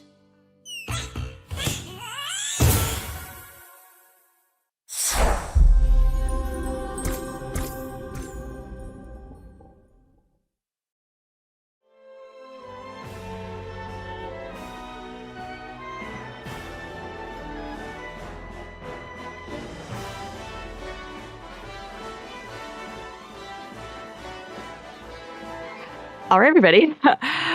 Sorry, I forgot to unmute my own mic. I'm very good at this streaming thing. It's very good. Thanks so much for everyone for sticking around. We're still in the middle of our Bingothon, but don't go anywhere. We have our next run coming right up. They're just setting up. We've got a Bingothon, a bingo that I didn't even know existed coming up next. We have Donald Duck Going Quackers, a lockout bingo with 4 people. Colapro, TK47, Dark Lizard, and Rexy, which should be very interesting, I think. While I have your attention, while I have control of who everyone is hearing right now, I would like to just remind everybody why we're here today. So for Bingothon Winter, we are raising money for Fred Hutch. And this is a really fun fact that actually I didn't even know, and I'm just learning from doing a little bit of research, but also just, doing... I didn't even... Yeah, just... Anyway, sorry, I'm... A fun fact that I just learned is that Fred Hutch is the birthplace of the bone marrow transplant. One of the most important medical advances in cancer treatment that has saved the lives of hundreds of thousands of patients around the world. Their Nobel Prize-winning bone marrow transplants have boosted survival rates from nearly 0 to 90% for certain kinds of leukemia. any physician who has performed one, and this is actually really cool, was either trained there or trained by someone who trained there, which is very cool. And just in case we haven't said it enough times, all of the money, all of the donations from this stream will be going directly to them and to the work that they do. So that's really cool and interesting. And Gannon, if you want to come back for a second, because I think Gannon has something he'd like to do with the chat, right? You don't know who Gannon is? I'm Santa 11. Santa? Oh my God, guys, Santa's gonna help me host for a little bit. Oh my! Merry ambiguous holidays, everyone. Ho, ho, ho, ho. Santa, do you have presents for everybody? How very greedy of you.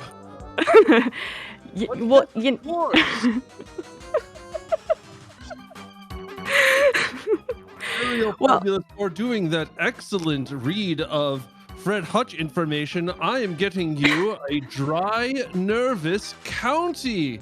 That's right, an entire county of your own. What? Oh my God, that's exactly what I wanted. Thank you so much, Santa. It's located up in the northern region of, and they're very nervous to meet you, and it is dry there as winter is starting, but it will hit rain later in the season. That's good to know. Thank you so much.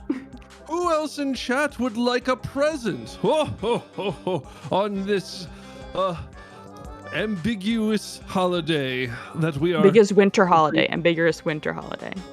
Either that has already happened or that will happen momentarily. Xazu, you were just in the run playing Octopath Traveler, and so you will get an awful lopsided product of some kind. That's right. I looked for a good lopsided product, but it seems that being lopsided and awful are part of the same package. So please enjoy this product that I cannot determine. It is also ambiguous, like our holiday. Yeah, I think Panda would like a present if Panda's still in the chat. Yeah. No, Panda, we have to. Santa's not pick a gift for you. Let me see what I can find in my bag. Oh, how about this decent but rough instruction? Let's see. Let me read the paper. It says, donate to Fred Hutch. Exactly. Well, that does seem even more than decent. Oh, I hope you enjoy it.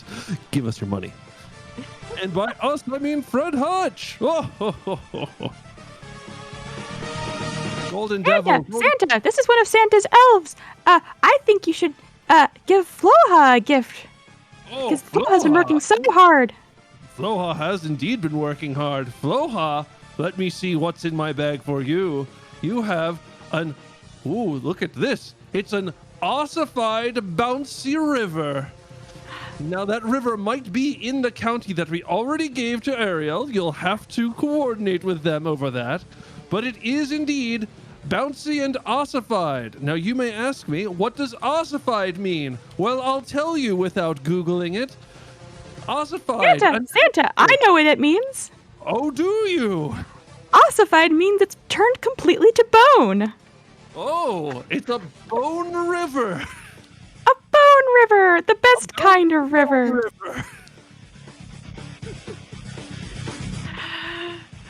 Well, since we get Floha a gift, we should also probably get Pikastrof a gift, because Pika's also been working very hard, running Bingothon and all that stuff. I don't know how we're going to top the bouncy bone river. But let's see what I have for Pika. Yes. Now, handle this one with caution. It's an imperfect, dangerous reflection. Ooh, spooky. I won't say what that means when you're looking in the mirror and you see an imperfect, dangerous reflection. Maybe that's something you'd like to talk to someone about. I'm losing it. I'm losing it very quickly. Don't look in the there, Santa. Just give the gift to Pika and run. Take this funhouse mirror and go. Oh. Yeah. Would anybody else in the chat like a gift too?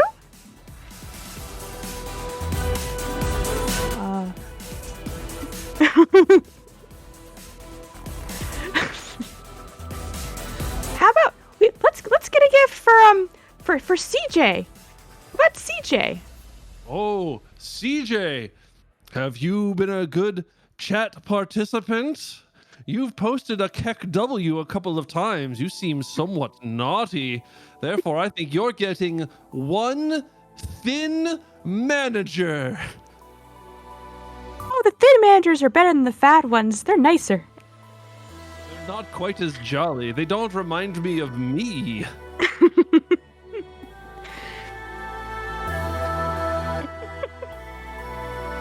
We should also, you know who else deserves a gift? We should get a gift for our wonderful tech, Trix.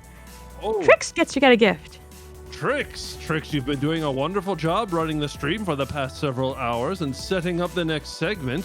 Let's see what I have in my bag for you. You may have, a precious unknown passion. Yes, this one will remain a secret between Santa 11 and Trix. Wink, wink. You enjoy that responsibly. I believe someone named Rob the Gamer wants a present. Rob, let's get a present for Rob. Rob the Gamer, you deserve this consistent, unruly efficiency. Wow. That's right. You will be consistently inefficient because of your unruliness. I hope that brings you many blessings in your future races and gaming.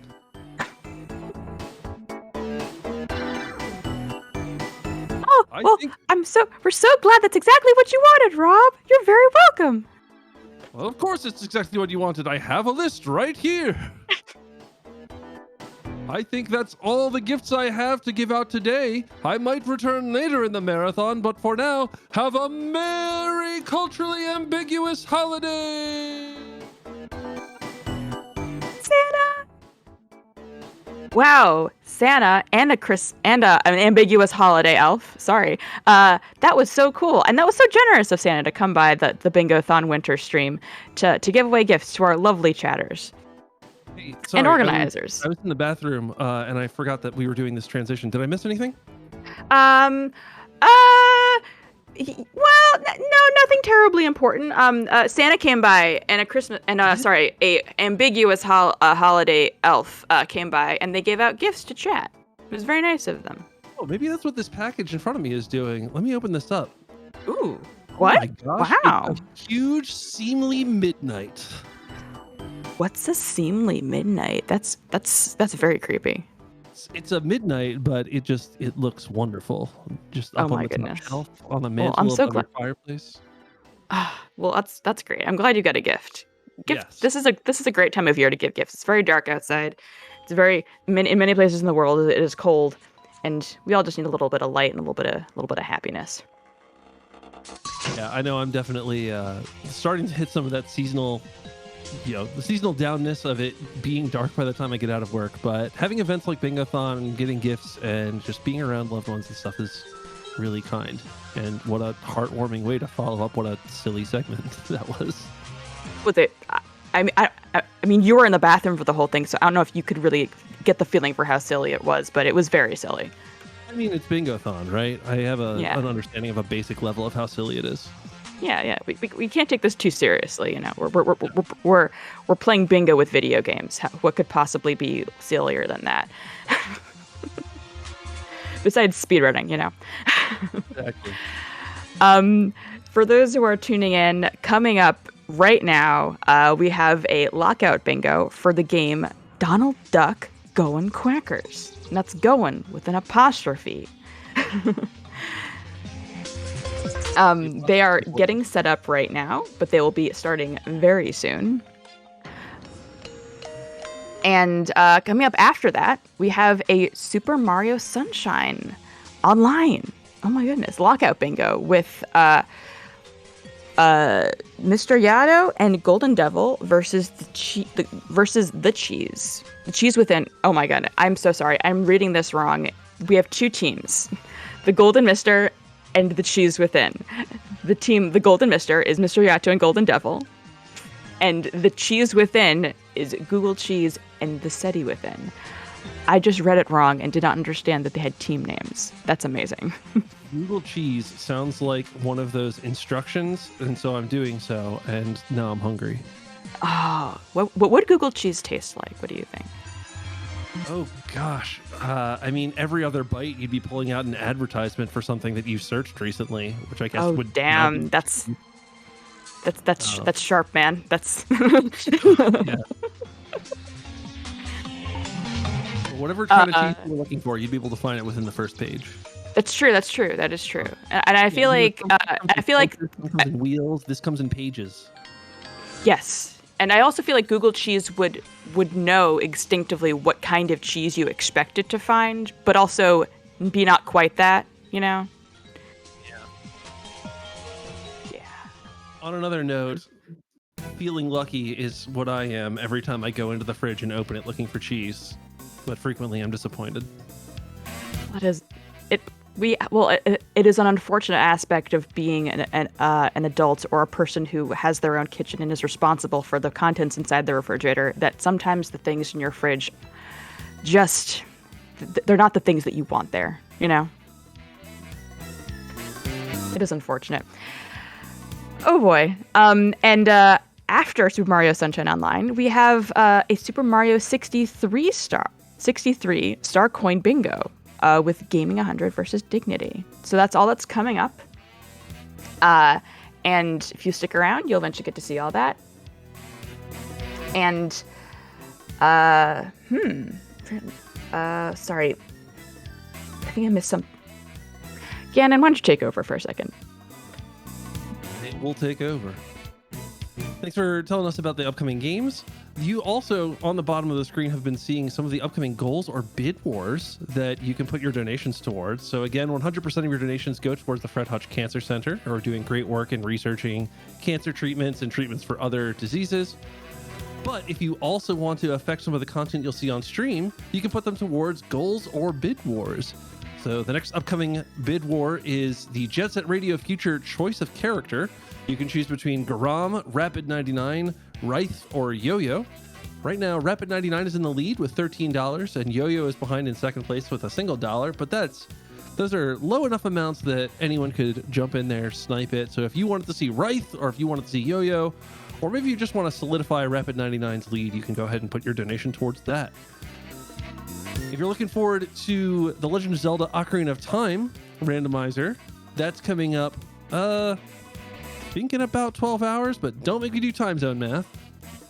And you can choose the file name that'll show up in all the prompts. So right now, House in Cow, kind of shortened down to 8 characters, is the leading suggestion, which with $130.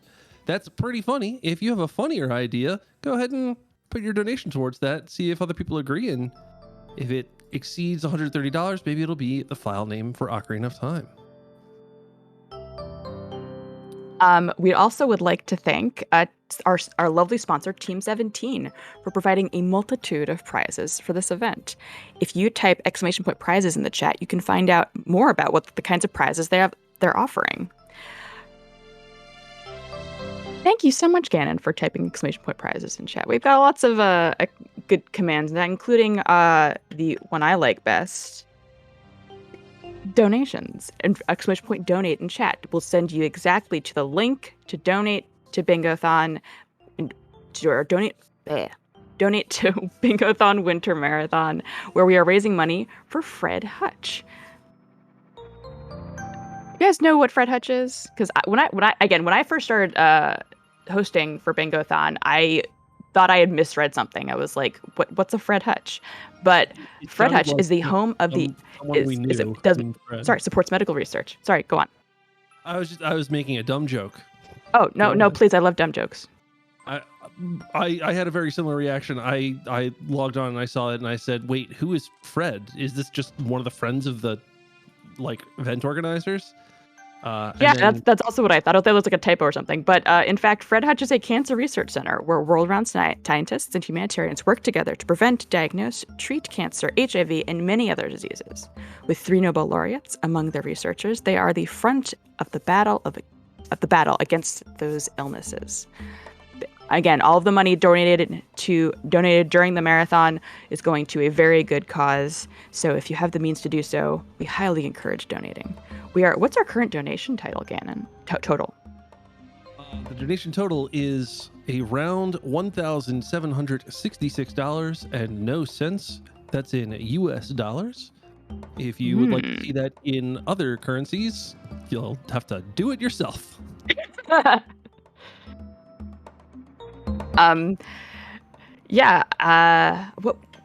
Gannon, do you remember how much money we raised at our last Bingothon? Because I believe, if I remember correctly, it was over $3,000. Well, just off the top of my head, and definitely not from a table provided in a document somewhere, I would say it was exactly $3,500. Wow. Okay. And, Well, donations for events, not including this one, were $22,995, which means with this 1,766 added in, we're getting real close to a 25,000 total across all events since 2018. wow. That's amazing. Honestly, I can only imagine how much impact that amount of money has done on the variety of charities that our Bingothons have supported over time. I believe we have supported a variety of charities, but this winter we are supporting Fred Hutch. Although in the past we have supported Doctors Without Borders. We have supported, I believe, Ukraine Aid and Relief. I believe was one of our emergency Bingothons. Yes, we have donated a lot. We have raised a lot of money, and hopefully we'll be able to raise more. And hopefully, we can only hope. We can only hope that maybe this year we'll be able to surpass our previous record. So you never know. Things happen. There's still a lot of event left to go. Oh yeah, there's plenty of event left to go.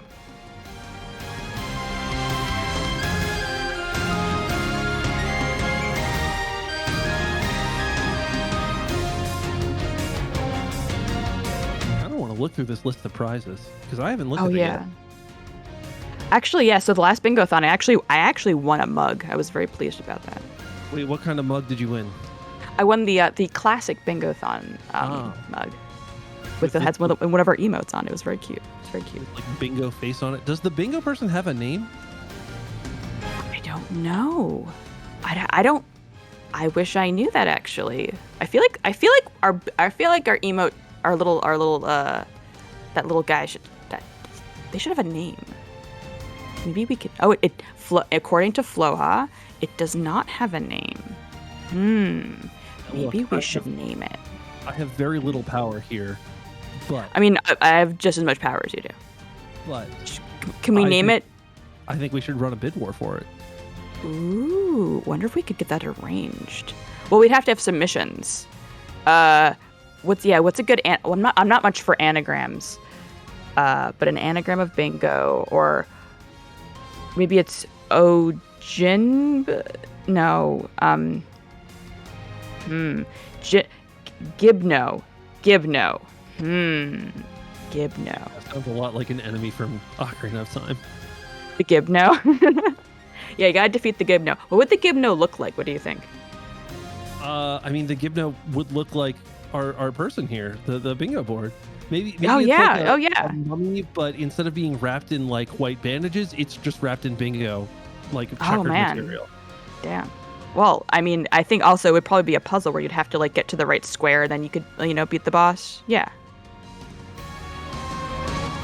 I think we're getting messages from our tech and from our next runners and from our host that's going to succeed us that the next run is ready. So unless you have anything else to add, I think we can hand it over to our next host, Nordic Soy, and the next game, which is Donald Duck. Yeah, thanks so much for having us. I will be back in probably about like 8 or 9 hours for my next hosting block, but thanks so much for having me, and good luck to the runners of the Donald Duck. game. All right. Thanks so Go much. win. Bye bye. Packers.